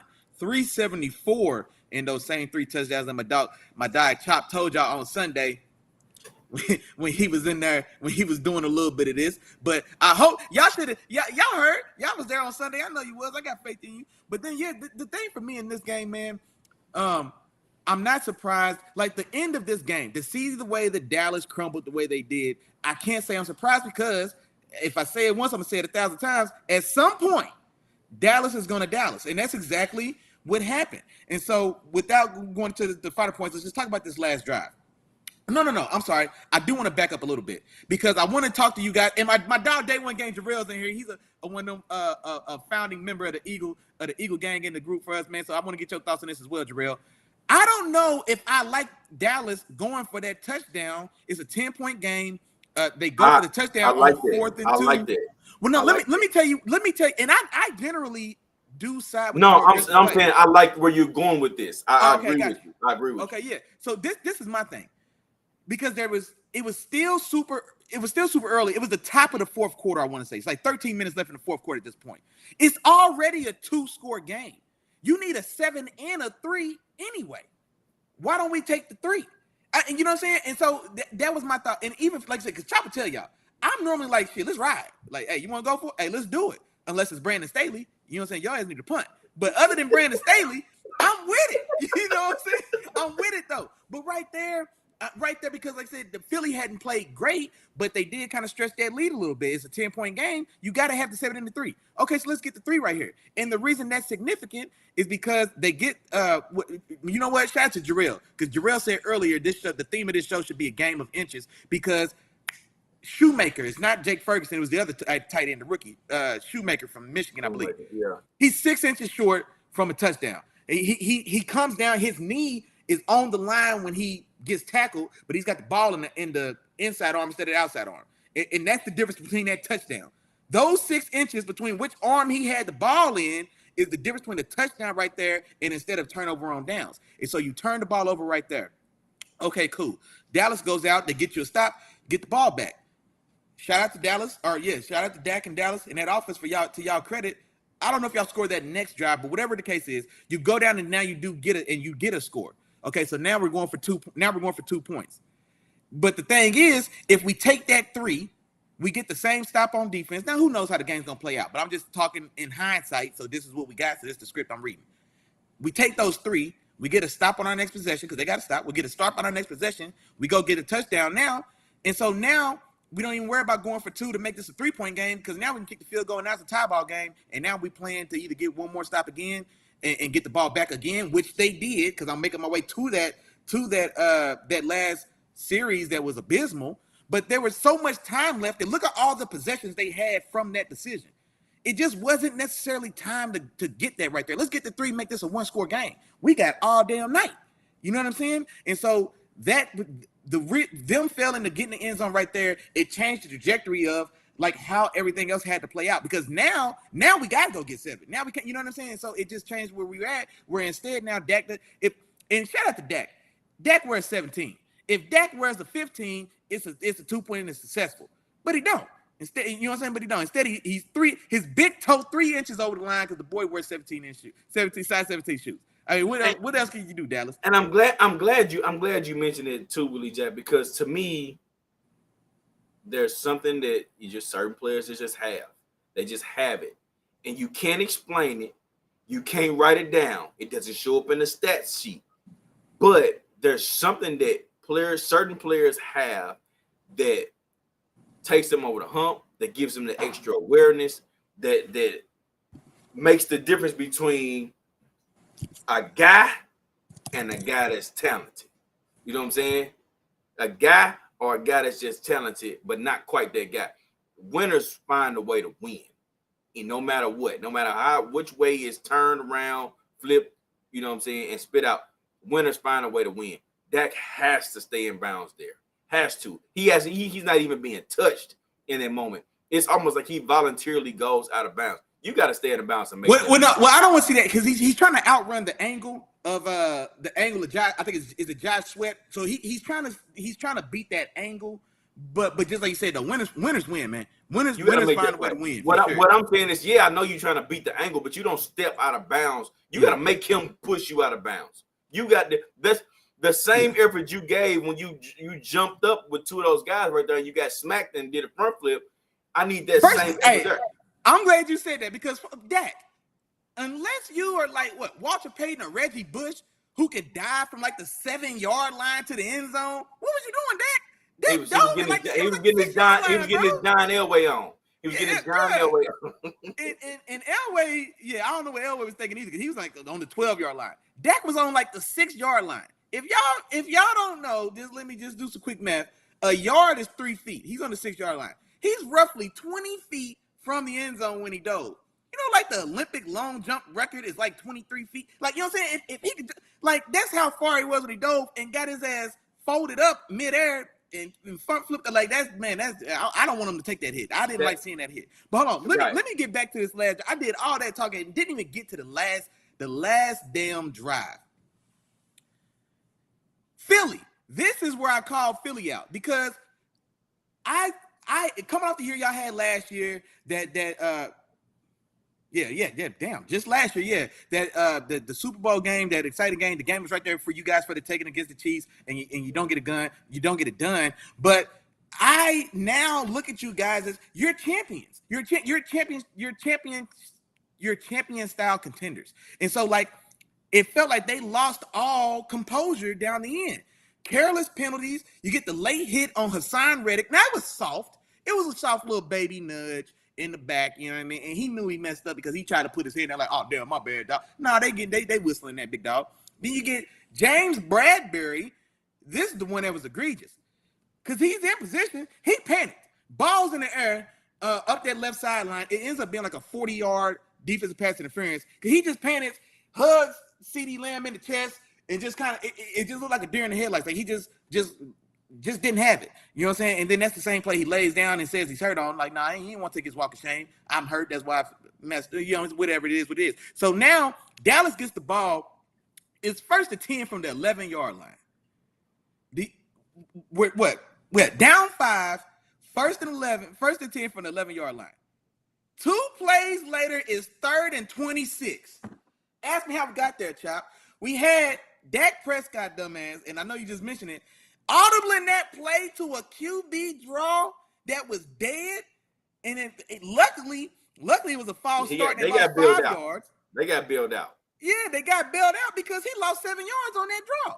Okay, so now it's still first down, and we get that. Then you get the delay of game. You get the and then I think they get a hold as well. It was just a succession of just these errors. Like, if I'm watching it, like, I can't believe I'm watching it before my eyes. And I know I teased Dallas a lot. Dallas is going to Dallas, and I'm watching it. Like, this is really happening. You know what I'm saying? So now it's 30-26. We got to throw a chunky ball up to CD Lamb. He catches it on the 5. He can't get in the end zone. That's your ball game. But like I said, man, just Dallas had this game for the taking. And just really let it go. And then on the other side of that, for the Eagles, boy, I can't believe y'all tried so hard to get this game away, Jarrell. What y'all doing? You know what I'm saying? What was y'all doing? And then, last shout I want to give, man, shout out to BG, man, Brandon Graham. You know what I'm saying? He had a big rush, a couple big rushes that those last kind of 2 series. I want to say he had 2. Well, I thought it was 2 sacks. They gave him 1.5 sacks, but they just started keying in abusing Terrence Steele at the right tackle. And man, he was just getting blown by. I think there was like 3 sacks in those last 2 series.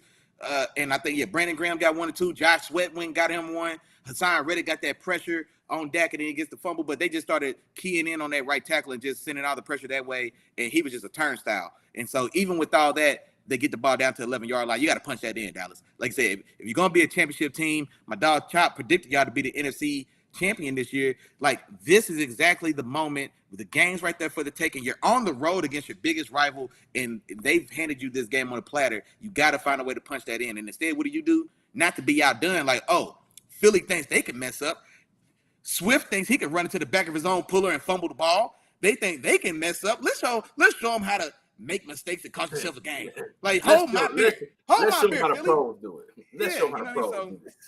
So yeah, man, that was terrible, man. But all said though, man, Philly finds a way to win, and just like ZB was talking about in the chat, man, he doesn't have much confidence at all. I wish I could have found your comment. Oh no, you got one for Jarrell anyway, so go ahead and read it. But yeah, man, it's a 8-1 team, and I don't know just how confident that you could be necessarily in the Eagles, even sitting at 8-1 the way they are.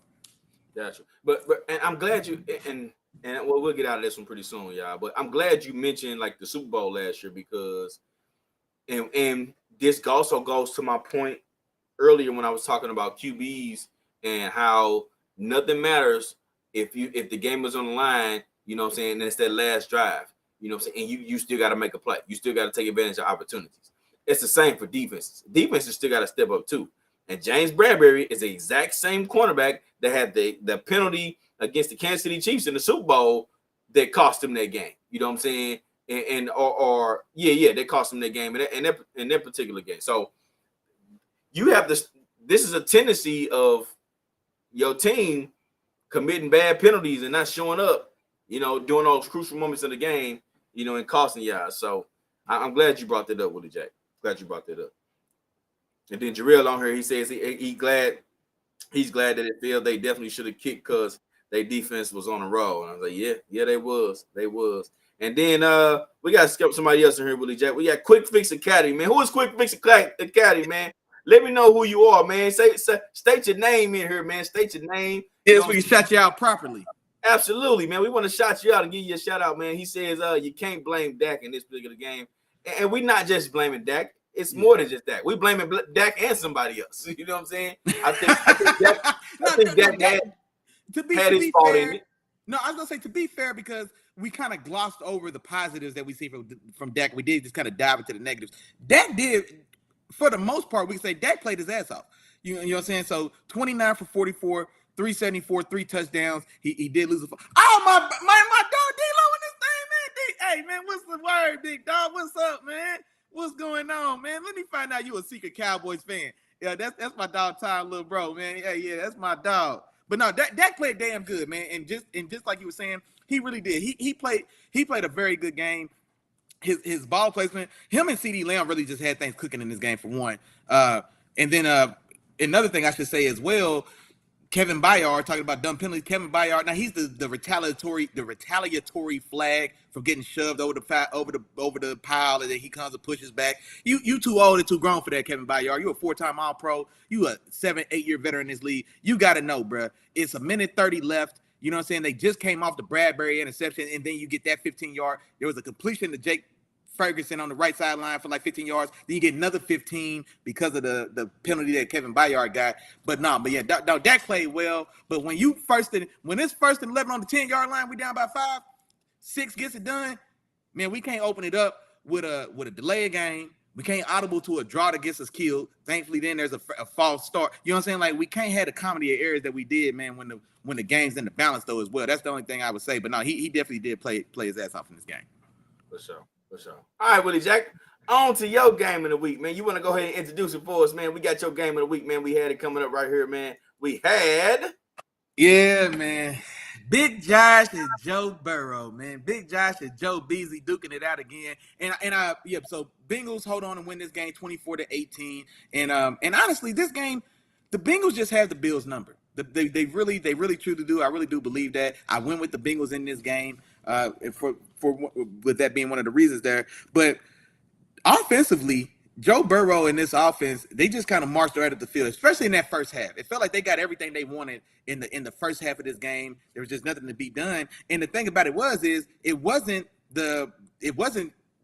It wasn't Jamar Chase that was the factor in this game. It was the tight ends, and then also T. Higgins has himself a day today as well. And I know Mixon's stat line at the end of the night, I thought he rushed for way more yards. I felt like he – you know what it was? It felt like he had way more yards. He finished with, I think, 14 for like 39 yards. I'm like, how?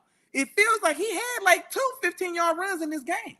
You know what I mean? Like at different moments. And so, but no, they go out there and get it done. Now, on the other side, there's a couple plays here in this game that I just did not like at all. One of them being right there before half. Josh and the Bills are right around midfield, and he throws a deep ball, I guess, up the left sideline. There's nobody there. It's probably 15 yards past the receiver. Now the receiver on the left, he's running an option route, and shout out to Chris Collinsworth for calling it out and having a problem with it as well, because I had the same sentiments as Chris Collinsworth in the commentary about this incident. It's not an intentional grounding. The receiver. It's an option route. So if the receiver doesn't think he can get on top of the DB, then he'll fold it back in and maybe play for a back shoulder. Whereas Josh is anticipating him still getting up the field, and so he's throwing the go ball. And so they were off. They weren't on the same page right there. And then we get and it wasn't even an immediate flag. It was a late flag as well. And so they get that, and then it essentially kills that drive, and now they have to punt the ball back right there before half instead of getting points. Now, maybe I'm not saying they get a touchdown because it was a tough night for them offensively anyway, because the Bengals, like I said, the Bengals just have their number. But let's say they get 3 points there, because at this point it's a 10-point game. And so I feel like that maybe cost them 3 points just right in there. Then another thing as well, as far as just continuing this trend, just Buffalo kind of just shooting themselves in the foot. Later on in this game, they're still down those same 10 points. Now they didn't get any points. You're driving. Dalton Kincaid, the standout rookie tight end. I think he was me and Chops both our number one tight end coming into this draft, and he had a good night as well. 10 catches for 81 yards. So he catches a pass. He's driving. He gets the ball punched out by Jermaine Pratt, linebacker for the Bengals. Shout out to you. But he fumbles the ball on the 12-yard line going in. On a drive that they were moving the ball, like the Bills finally kind of got a little. They started kind of find a little motion in their offense in that second half, but they, like I said, just couldn't necessarily get out their own way. So now we fumble on a drive that looks like we've got the momentum. We're building momentum. We've got something going. It looks like we're moving the ball, and maybe we punch this one in. And so right there, I found 10 points that I feel like Buffalo possibly left on the field. Not getting with the penalty call. It is what it is, but maybe that took away 3 points. But then with Dalton Kincaid's fumble right there, just doing too much, rookie. I think he tried to like hurdle somebody. I don't know if he got a foot off the ground for one, if he was going to try to hurdle somebody, but then doesn't tuck the ball away, and it gets punched out, and Cincinnati gets the ball right there, and then they end up stalling. Or no, they go down and get 3, because it was 10-21 at this point. Cincinnati goes down to get held to the 3, and now Josh and the Bills, they get the ball back. They end up going down, getting the score, getting the 2-point conversion. That's how they get to 18.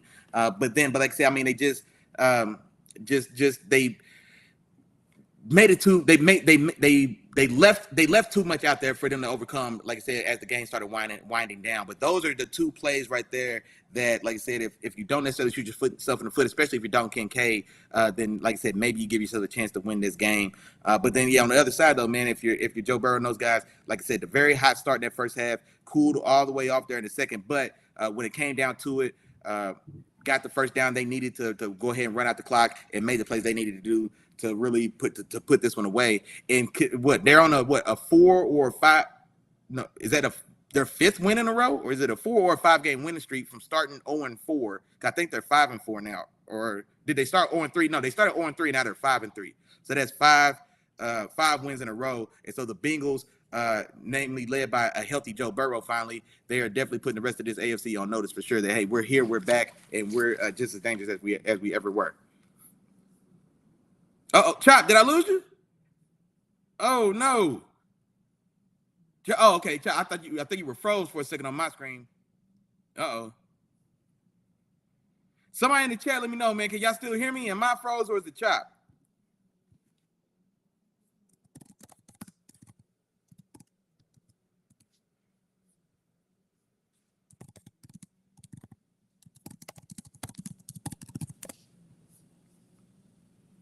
Uh-oh. Hold on. Somebody. Okay. Jarrell says he can hear me. On my screen, Chop is frozen. Okay, yeah. It looks like it's you, Chop. Okay. Okay, there we go. Okay, yeah. There we go. Okay, yeah. They said that it was you freezing. Okay.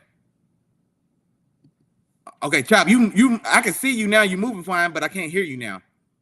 Yeah, I can't hear you now. Hold on. Matter of fact, while Chop works on his technical difficulties, man, let me get into this chat and see what these comments are, man. I see y'all over here. Let's see here. Boom, boom, boom, boom, boom. Come on, hey, Jarrell, man, why you do my dog like that, man? Big Jill, look, it wasn't great, but the thing about it was, and just kind of like we were talking about before when we talked about Baker Mayfield.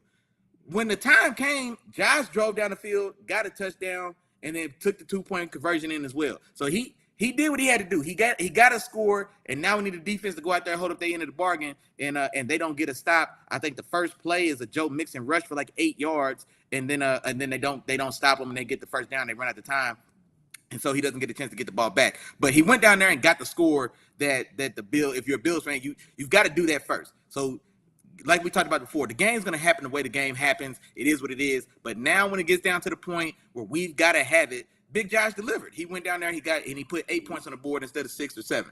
And so he did what he needed to do right there. But like I said, man, he didn't get the ball back. And ZB talking about what's going on with Joe Mixon? Yeah, Joe Mixon to be a guy that was a legitimate kind of fantasy stud. It doesn't feel like it just not that long ago. Just kind of almost an afterthought for a guy that had a pretty. I mean, he was probably a top 10 back in the league for a lot of the point. I don't know where people consider him now. But yeah, nah, man, these stats look, it feels like week in and week out, man, he's just not producing, or at least not with the offense they have now. And I can't blame him, man. I'm not giving the ball to Joe Mixon when I can give it to Jamar Chase.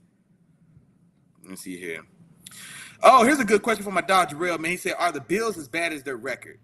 And you know what, man? A smarter man than me said, I think it was Bill Parcells that said, "Look, we can talk about a lot of things, but man, you are at the end of the day, man, you are what the record says you are." So they're 5-4, and it looks like tough sledding. They're missing a lot of their key defenders, their key starters on the defense, leaders of that defense that they lost early in this year. Matt Milano, namely, being one of those guys. The safety room is beat up as well between Poyer and Hyde. Those guys have both had injuries and missed time already this year. The cornerback room is atrocious. Number 30, I think his name was Dotson. I don't even know if he was on the roster at the start of this year. Oh, okay, now you back. There we go. There's my dog. So you can hear me now. Okay, good. Yeah, I got you. Yeah, I was just filling in the time, big dog, till you got back. I appreciate it, man. Good job, Willie Jack. Good job of holding down the show, man, while your dog was going through some of the technical difficulties, man. All right. You ready for me, man? You still going through some of the comments? I don't want to cut nobody off. Oh, man. no, for sure. Well, okay. Well, last comment I'll read real quick, man. My dog D-Lo, man, he said, is it time to question Josh Allen? And here's the thing for me, man. I don't think Josh Allen is the problem. I think what it is that Josh Allen is almost like the way the offense is constructed. it kind of backs him in a corner where he's got to play hero ball. It almost puts me in the mind of y'all remember how the Panthers offense used to look when C-Mac was injured?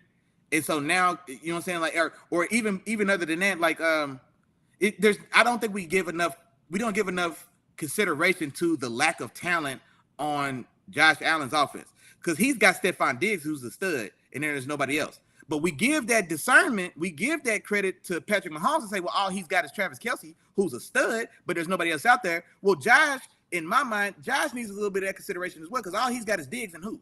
Because James Cook ain't getting it done. Latavius Murray damn sure ain't getting it done in the backfield, right? I think Pacheco's a better back than both of those guys. The O-line in front of Patty is substantially better than the O-line in front of Josh as well. And so, like I said, so now we've got stud quarterbacks and one receiving weapon. One's got Kelce, one's got Diggs, and there's nothing else on either of these offenses. And then, honestly, another thing as well, man, I'm not trying to get on my Josh Allen soapbox, so y'all know I will. You are.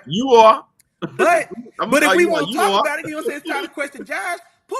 Do yourself a favor. Pull up Patrick Mahomes' stats this season so far. Pull up Josh Allen's stats this season. They're damn near identical. Both of them are right around 2,400 yards. Both of them got 8. Or you know what? Josh Allen threw an interception last night because they both had 8.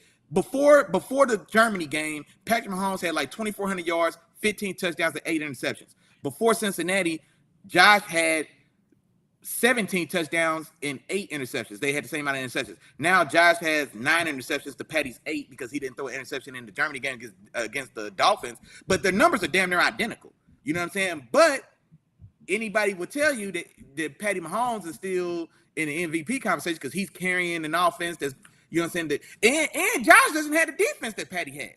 You know what I'm saying? So I see a lot of similarities in the struggles between the Chiefs offense and Josh's offense. But the difference is that Josh has been carrying this poo-ass offense since Dayball left now. So it's been 2-3 years since he's had any real motion or really any real scheme to his advantage. Whereas this is Patrick's first season without EB, who now we see EB's worth. And so now his scheme is letting him down and they can't cover up. He's having to fight to kind of plug all the leaks in the boat himself because he just doesn't have the weapons around him. I'll let you have that one, Willie Jack. Might as well say one is a winner, one is looking at 500. Man, that's a terrible take, bro. That's a complete take without any style of context, big dog. But I ain't mad at you. All right, Jarrell said the same thing. Patty stats translates to wins. Are we forgetting that the Bills haven't averaged 12 wins a season since Josh has been Josh? What are y'all talking about? So now that he's 5-4, now we can talk about his wins. He ain't had a problem winning. Winning ain't been the problem. What are we talking about? Man, go ahead, talk, man. Go ahead, talk. Hey, I ain't gotta keep shooting these boys down, man. Y'all better put some bullets in y'all gun next time y'all come for me, because everybody's shooting blanks right now, big dog. I ain't seen one hit yet. Look, come on, I'm gonna tell you what Willie Jack tried to do though. He can't do this with me. This is what he tried to do. That boy tried to mention the penalty and tried to mention Dalton Kincaid's fumble, but he didn't bring up Josh Allen's interception. The terrible interception. You know what? Hey, check this out too. Check this out too. Because I'm glad you brought it up. Because the penalty, it was on the right sideline. It was Cam Taylor-Britt that made the interception. And I was gonna, man. And now that I'm on the spot talking about it, I was gonna tell you. But that interception as well, it looked like a miscommunication. Oh no, it was miscommunication. Josh threw the back shoulder, and Gabe Davis kept running up the field. Gabe Davis, who finished with 0 catches in this game. And so yeah, the same play with Gabe Davis on that left sideline that they called it the intentional downing, it was the same type of thing, except now Josh threw the back shoulder, and Gabe Davis still thought he had a chance to get over the top of that DB. And so then Cam Taylor-Britt gets that interception. And so that's not a bogus interception. It's another one of those ones where guys are not on the same page. You know what I'm saying? Like he's throwing the back shoulder and the guy keeps going. Then on the other time around, now he stops for the back shoulder. Well, okay, well now Josh let it go. You know what I'm saying? So yeah, man, y'all can't play with me, man. Come on now. Y'all stop it. I don't know if you thought you cleaned up the interception. Interception. It is what it is. You didn't clean nothing up, Willie Jack. It is what it is. But what I'm saying is, we're not going to talk about it like it was you know what? And I throw you a bone. We're not going to talk about it like it was a Jameis Winston colorblind interception where it wasn't nothing but 4 orange and black jerseys right there when he just threw the ball to the first guy in the opposite jersey. You can see that wasn't the case. And then let's forget, Joe Burrow threw a pass into double coverage that was dropped with none but 2 Buffalo Bills defenders. They ran into each other instead of one of them catching the ball. And so now that interception doesn't hit the stat line, but those plays are there. And Patty, to his own credit or chagrin, he's got away with more of them throws than maybe just about anybody. Man, look, man, I'm gonna let y'all have it, cause y'all ain't got it, man. Y'all ain't got me. Y'all better put some bullets in y'all gun, man. I'm tired of these blanks, man. Y'all better put some shells in them rounds, boy. Hey, we not gonna just jump. We're not gonna jump in all up into that, man. Because I know for a fact we'll be in here all day with Willie Jack. Come on, man. Because he gonna defend Josh Allen until the day he die, even if he's been inconsistent all season long. But let's get into this game. Is he inconsistent or is he carrying a bum ass offense? Cuz come on, man. He's still inconsistent, Willie Jack. I don't care if it's a bum offense or not, and his offense is not that bad. It's worse offenses in this league. Come on, man, stop it, man. You gotta stop. Nobody else can say anything about Patty's offense no more, though. Don't say nobody else tell me how hard Patty's got for his offense. I don't want. What are you talking about, Willie Jack? Because I'm making there's a direct comparison in the lack of talent around the guy. And how we can look at Patty's situation with one offensive playmaker and Travis Kelce and say, oh, damn, Patty out there thugging it out with this bum-ass offense. He's only got Kelce. And then we don't see – how do we not see the correlation between that Bills offense and how it's constructed and that Chiefs offense? Y'all weren't listening because I already lined it out, but it's all good. I heard that, Willie Jack. I heard you. I heard you say that, and I never. First off, let's get this straight. Don't put me in a conversation with anybody else that you didn't talk to. Not my fault. Yeah, because I know what I'm talking about. I never said anything about that. The same things they say. But what I will tell you is he's been playing inconsistent. The same way when Patrick Mahomes had a stretch last year and he played inconsistent. What about his stretch this year, Chop? Because he's got his stats are damn near identical to Josh. So so we can't say that about one and not about the other. That's the point I'm making. Because but this game ain't about Patrick Mahomes. We're talking about Josh Allen. Hold on, cuz we went past the game, and now boys are just telling me it's time to question Josh Allen. So we left the game. That's why about Josh Allen, the player. That's why before I started talking, I said, "Don't put me in the category of what I said." That's the first thing I said.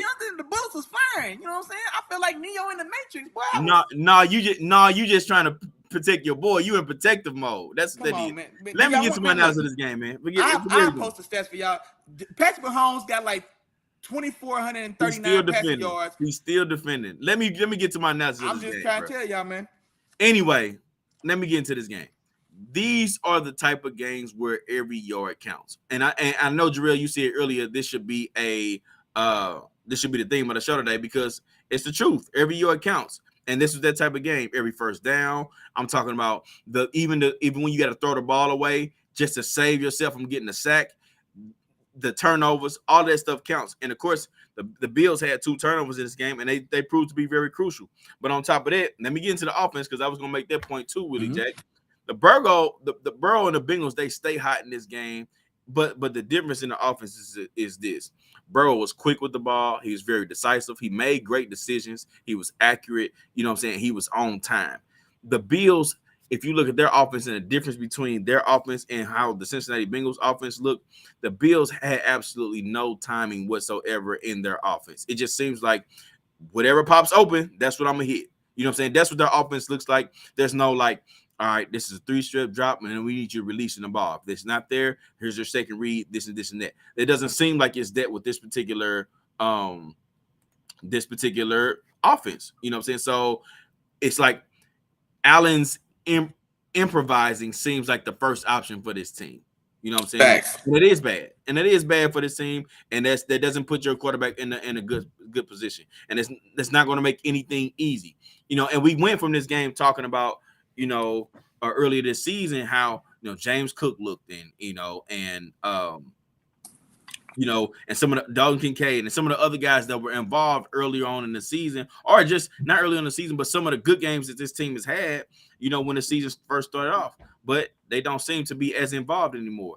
And quite frankly, Willie Jack, just looking at it, going back to the eye test again, I'm not here to say that Isaiah Pacheco, I will put him over James Cook. I think James Cook is a pretty good running back. I think they just haven't figured out the best way to use him just yet. Latavius Murray, yeah, that's an old back that, he can get some goal line carries. He can get some valuable carries here and there. But in terms of, just what I see and talent-wise, I do think the Bills have some decent talent on their offense. Cause what? I ain't I'm gonna let you go. I'm gonna let y'all live, man. Go ahead. They got some decent talent on the offense. They got the pieces in place to get it done. Easy. The same pieces they had when Brian Daboll was there. The missing pieces, Brian Daboll, to me, is not the talent for me. You know what I'm saying? When I watch these two teams, it's not Brian. It's not the lack of offensive talent. That's to me. That's not it ain't. Man, all right, man, I ain't gonna. Man, y'all don't even know they got 4 different offensive linemen or 3 different offensive. Man, it's all good, man. It is what it is. Okay. But the only thing I'm saying is, can't nobody else say nothing to me about how Patrick Mahomes goddamn cast is that he's having to carry and struggle through with that damn top 3 defense. And I don't want to hear nothing about that then, if that's the case. And the Bills had won a better defense last year, and the Chiefs didn't. The Chiefs won the Super Bowl. Yeah, awesome. What's that got to do with the price in China, bro? I'm saying you keep bringing up the defenses. I mean, the Bills defense is better last year. But this is what I'm saying. All I'm saying is we're not gonna sit up here and just talk like the Bills' offensive talent is just poo trash. No, they're not. No, I'm saying what I'm saying is it's comparable to Patrick Mahomes' offense, and everybody's quick to tell us how bad Patrick Mahomes' offense is, and it's directly comparable. That's what I'm saying. So if Patrick Mahomes' offense, if everybody, and I'm gonna say everybody and not even mean just us, but if the accepted or perceived rhetoric around most pundits and everybody in this chat or anybody else, everybody is gonna be quick to tell you, damn man, Patty out there, ain't nobody out there with Patty, man. Damn, all we even did is complain for 9 weeks about his lack of receivers, besides the one guy he's gotten, Kelsey. But let me tell you what you're doing, Willie Jack. What you're doing is you're making up an excuse for Josh Allen, because nobody was really making those excuses for Patrick Mahomes. Ain't nobody making those excuses to make it seem like this is the reason why he's bad. It's because the lack of offensive weapons. No, nobody's you're using that to make an excuse for Josh Allen. There's no excuse, bro. No. Here's the thing. You're inconsistent. No, here's the thing. I'm not saying make an excuse of why he's bad. He's not bad in my opinion. I don't think he's bad. I'm not making an excuse why he's bad, but what I'm saying is I want us to apply context to when people tell me, oh man, he's playing like shit. Well, no, I want to apply the context then, because nobody has said that Patrick Mahomes is playing like shit with damn near, the situations are damn near a direct corollary. That's the point I'm making, that nobody's giving us. And here's another thing as well, because we talked about the drastic change in this offense since Daboll left, and everybody was so quick to say that EB didn't mean shit to that offense. Well, Andy Reid's still there. So, and he still got Andy. Josh ain't even got that. You know what I'm saying? Because Sean McDermott's not an offensive mastermind, one of the greatest top 10 offensive minds this league has seen. You know what I'm saying? So he's got the poor surrounding cast outside of his one guy in Diggs, like Mahomes, one guy in Kelsey. He still got that poor surrounding cast around him, but still, he doesn't even have the Andy Reid on that offense as well, still, that Patrick still has. You know what I'm saying? That's what I'm saying. I don't think he's playing bad. I just think I'm looking at it, the way I'm looking at it is, because I'm not going to tell you that Patrick Mahomes is playing bad. He's not playing his best ball, but I'm not going to say he's playing ass, even though he's got damn near identical stats to Josh Allen, who also, I don't know what the new stats is going to be after this week, who's been leading the fucking league in completion percentage at 71% before this last game, who led all year for 8 weeks has been the league leader in completion percentage at 71%. The leader that finished last year, Geno Smith, led the league all year last year at 70, and Big Josh was at 71 before this last game. And then his stats were identical, yardage, touchdowns, and interceptions to Patrick Mahomes. So that's what I'm saying, bro. If we ain't going to say Patrick's playing like shit, I ain't going to say Josh playing like shit. Because I'm not saying that about Patrick. Nobody said Josh Allen is playing like shit, bro. Man, we in the look, man. A Rose by any other name. He's playing inconsistent, bro. That's all we said. You got it. When Patty's playing inconsistent, what I'm saying. Yes, and people have said that. Willie Jack, ain't nobody said that. That's what I've been saying. No, it's not as loud because they're still winning. I ain't heard nobody else say it. No, they have said it. It's just not as loud because they're winning. The Bills are 5-5. The Bills are 5-5 right now. No, you good. No, good. Not the Chiefs. So now, when you win, that silences a lot of that stuff. But you talking to me though, Willie Jack. You talking to me. So I know what's going on. Wait, hold on. You ain't fighting fair, man, because you pulling some of their comments in your rhetoric. But no, I'm not. I never pulled anything. All right, hold on, cuz. But here's the thing about it as well, because we're gonna say, okay, well, they winning. Have we not? Is it not been accepted? And have we not even pushed this narrative ourselves that is a defensive-led football team? Patty's not leading to those damn victories. The defense leading that victories. 14 points against the Dolphins. They get a pick. They get a fumble pick 7 that goes the other way that gives them the win in this game. The defense that recovers the fumble off of Tua's fingertips. Defense. Now, maybe if Josh had that Chiefs defense, maybe the Bengals don't score 24 points in that game. Maybe they only score 14. And now maybe they win 18-14. We can say, but they win. Right? That's what I'm saying. So we got to apply the whole proper context, bro. Hey, you want to know who you sound like, bro? Man, I know what you're gonna say, and you full of shit. You definitely sound like him. You sound bro, exactly like Isaiah, bro. My shit is, I got stuff. You sound like Isaiah, bro. I'm talking about tangible evidence, bro. Because now we're gonna say that Patty's been leading them to all these wins. Bullshit. Who said that? Come on, man. Who said that? You just said, but Patty's winning. He's not the man. He's not the biggest cause of these wins. Yeah, take it to Jay Hurd, man. Yeah, bro, because I didn't say that, bro. You tripping. Come on, man. That's how I know you in super protective mode, because I never said that. Anyway, come on, man. The Los Angeles Chargers, man, they go to New York to take on the Jets, and the Chargers win this game on the road 27-6 in an ugly matchup. Willie Jack, talk to me about this one, man. Man, the Jets went out there and got steamrolled. They opened this game. The Chargers opened this game with a punt return touchdown, and then they were just off to the races. Your boy Jay Herb doesn't have to do any heavy lifting to get the dub, thankfully. He goes 16 for 30, 136 yards, no touchdowns, no interceptions. He does lose a fumble in the game. But like I said, this game just came out, and they just ran right through them. They started with that punt return. They never conceded the momentum back to the Jets. The defense played very good as far as the pressure. Kind of like the same thing we said with the Jets. The Chargers defense had 8 sacks. Bosa has a big day. He has 2.5 of those sacks himself. Against a soft offensive line, like I said, like we've heard all the struggles there. Then on the other side, if you're a Jets team, you can't go into a game and expect to win if Zach Wilson throws 49 passes. That's just not a winning recipe. But in fairness, like I said, with as poor as the offensive line is, they can't run the ball. I mean, so there's just not much to do. And then like I say, at a certain point, you got to throw the ball to just see if you can get something happening, because we've got to just try to get points. But yeah, he has 49 pass attempts, didn't throw any interceptions. He does have 3 fumbles in this game. And then, and credit to the Jets defense as well. The score is what it is. It's a 3-score game. It's wide. But the Jets defense, they didn't play just terrible. Like I said, Justin Herbert goes for 136 yards. Austin Eckler, now he does have 2 touchdowns, but he rushed for less than 50 yards in this game as well. But yeah, man, it was just a bad matchup for those Jets. Absolutely. And I was just gonna start off and say, man, this New York Jets offense is terrible. They're absolutely terrible, and it makes me upset a little bit even more, because they didn't go try to get a quarterback before the trade deadline. I think they were in prime position to try to go get a quarterback to salvage this. You had a lot of these different pieces in place, and they didn't go get one. And I feel like there's a lot of quarterbacks out there that they could have went to go get or tried to trade for, but it just didn't work out in that way. So they didn't do that, but then this offense just looks terrible in this game, and they allowed and I wish Isaiah was in here too, because Isaiah also mentioned that the Chargers, this is a game that the Chargers could dominate defensively, and that's what they did. They came out, they got after the quarterback, they really controlled this game on a defensive end like they have, more than they've done all season long, besides maybe with the 6-sack game from Khalil Mack, earlier this season. So the Chargers were able to do that and do a lot of those different things, and it just they just controlled this game all for sure. And it ended up being an easy win for this Chargers team. And just quick shout out to Keenan Allen, man, the connection that he has with Herbert, making some big catches to help get some crucial first downs and put them in position to come away with this W. And then Austin Eckler too. I think he had a 3-touchdown game this game. So yeah, shout out to the Los Angeles Chargers. Was it 3 or is it 2? 2 or 3? I think I had him down for 2.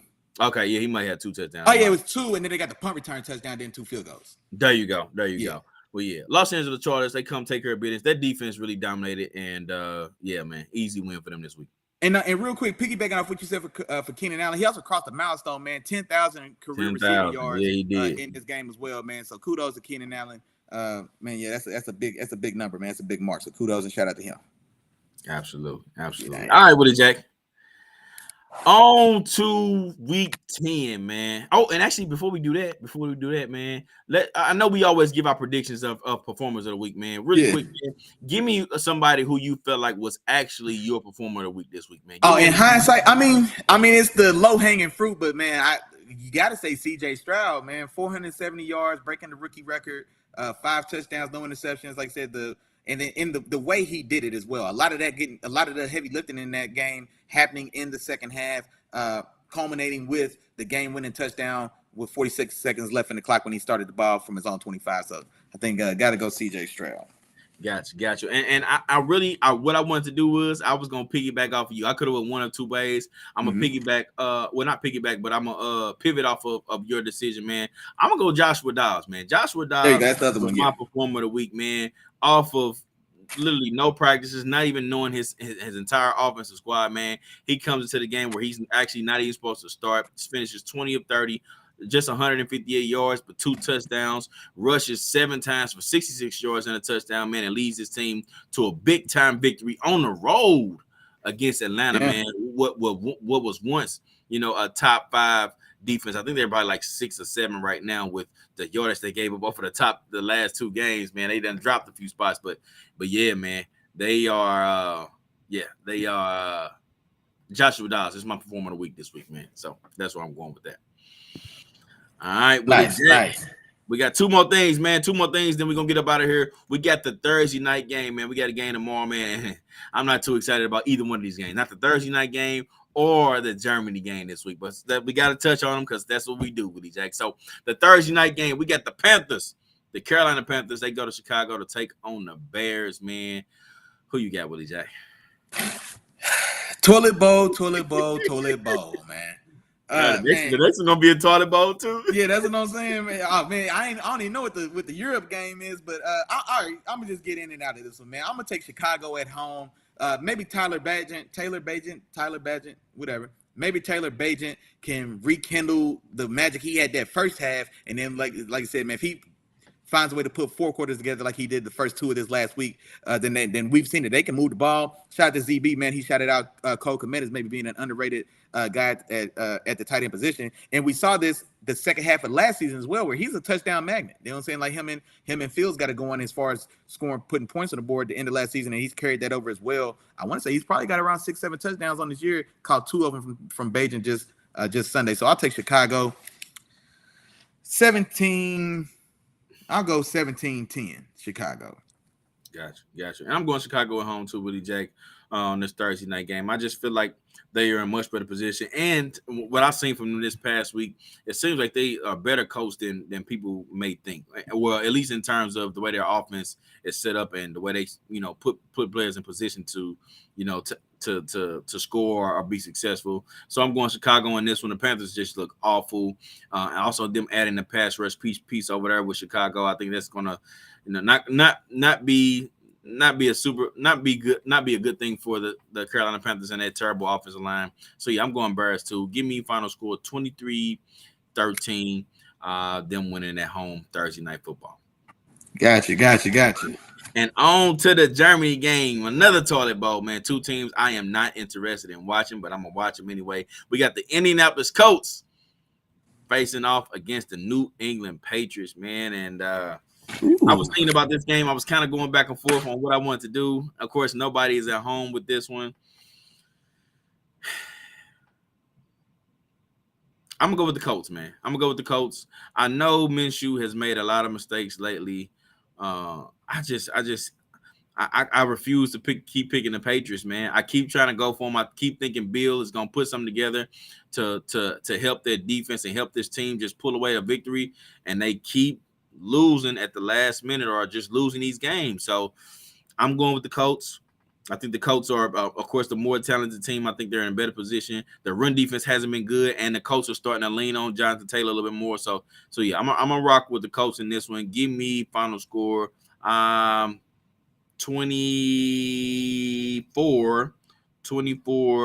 24-17 Colts over the Patriots. Okay, and you know what, man?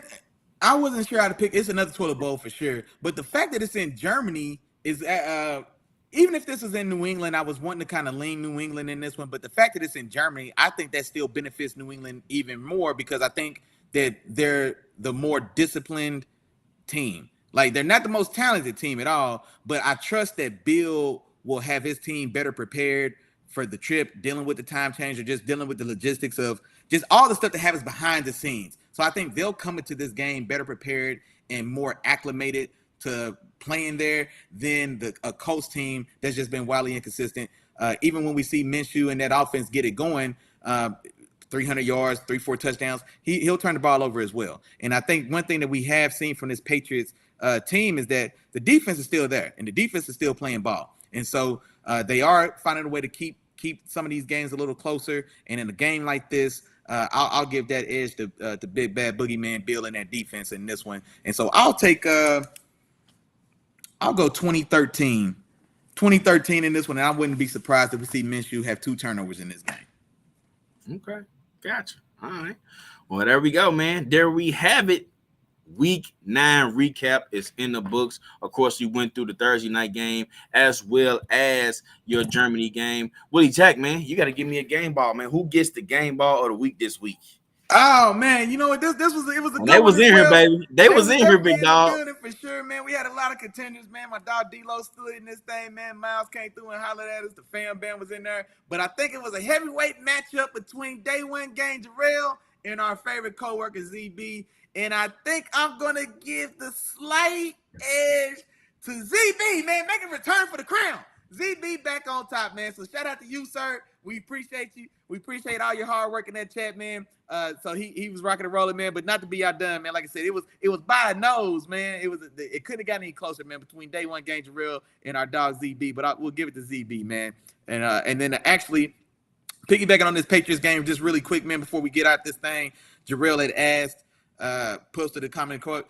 Is Bill done after this season? You know, are they just going to blame it on Mac? And then ZB, I was going to answer this one as well, but ZB beat me to it, man. So shout out to you. He said, yeah, Bill actually got extended. It didn't make major news, but I saw a report maybe like 3-4 weeks ago as well, after one of the ugly losses that said that Bill had actually signed an extension this offseason, like right before the season started. And I guess it just wasn't publicized and made public. And so at least going into this year, there wasn't a plan for it didn't look like leaving was on Bill's mind or the Robert Kraft's mind as well. Now, this season, of course, being what it is, who knows? But it doesn't look like Bill plans on going anywhere. Absolutely. And just my opinion, man, I wouldn't mind seeing both of them out the door. Just being, I can't see Bill. I don't want to see Bill leave like that, man. It's time for some fresh faces, man. Fresh faces, some new blood, man. Some new energy. Yeah, man. Right off into the sunset, Bill. You know what I'm saying? Go do something else, man. I think Bill has a lot of other things he can actually go into GM or go into being I don't know, something. But I feel like it's time to bring some new faces over in New England, man. Time to start moving the wheels, man. Start to think over a little bit. And you know what? I can't see Bill doing anything besides football, but you did make it something. I can see him. Maybe if he would want to slide into like a executive role, like maybe be the president of football operations, like we saw Elway do with the Broncos. Maybe Bill slides into that role where he's the president of football operations and kind of oversees, player development, the GM. I mean, he handles all that, everything that role entails. I can see something like that. But then there's a part of me also that thinks that when Bill hangs it up, he's hanging it up, and that he's not gonna like kick around. He's gonna be like, man, he gave the league 50 years. When he hangs it up when he finally decides to hang him on up, man, he's taking his ass on home, man, and go ahead and relax. Them 8 Lombardis. We forget about those defensive coordinator Lombardis with those Giants, man. It's a champion through and through, man. A defensive Rushmore guy in the history of this game. So yeah, man, that's when Bill hangs him up, he's definitely going down as GOAT in my opinion. Gotcha. And that's what ZB says, man. He doesn't think he has any other interest. He's just gonna fade away into nothingness on the field when he's about 95. So hey, man, Bill Belichick loves his football, man. He loves his football. Well, Willie Jack, like I said before, that's it. That's all, man. Let's do it. Bring us home. Yeah, man. Hey, just like my dog said, man, we came, we saw, we conquered. We appreciate y'all in the chat holding us down, man. From everything, we had some technical difficulties. Y'all got me on my soapbox a little bit, man, but y'all thought y'all was the whole way through. And I'm gonna before we get out here, I'm gonna let everybody know, man. When we get off this earth, man, I'm gonna have to talk to Willie Jack. I'm gonna have to holler about because we got some stuff. I got some stuff to get off my chest, man. Hey, come on with it, man. But now, shout out to the field fail, man. Y'all was definitely in the building, man. We appreciate y'all, man. Day one gang Jarrell, man. First one in the door, of course. ZB was right behind them. Fam Ben was in the building, man. My mom's, my auntie, my sister, Miss Tanya came through and hollered at me as well. Appreciate you. Our favorite co-worker, ZB, was in the building as well. Man, Miles came through and hollered at us, man. Shout out to Prospect and Precision Paint. My dog D-Lo was in the building, man. Come on now. And actually, hold on, what's your page name, though, bro? Quick Fix Academy, man. So shout out to you, man. And let me know what you got going on, man. That sound like you got some, it might be a business or some type of venture behind that, man. So let me know, man. I love to plug you if I can. And other than that, man, y'all know what's going on, man. Appreciate that. Appreciate y'all in the chat still. But y'all know what time it is, man. Y'all can say it with me at home, because you know I say it every week. If I forgot to say your name, damn, my bad. But charge it to my head. Do not charge it to my heart. You know we thinking about y'all, big dog. We appreciate our love, support as always, man. Y'all know we ain't going nowhere, man. Wednesdays at 7. You know we ain't gonna wear no watches because we ain't got nowhere else to be but in here kicking football play with the fam. Now, don't forget, tap in with your dogs, man. Sunday, 10 o'clock. Get your pregame morning show ready to go. Tap in with your dogs, man. You see my dog Chop was on fire now. My dog Chop was on fire this past Sunday show, so definitely tune in and tap in with us, man. We have a lot of fun on that as well. But other than that, man, y'all was great tonight. Can't ask for any more. We will see y'all Sunday morning. Peace. Peace.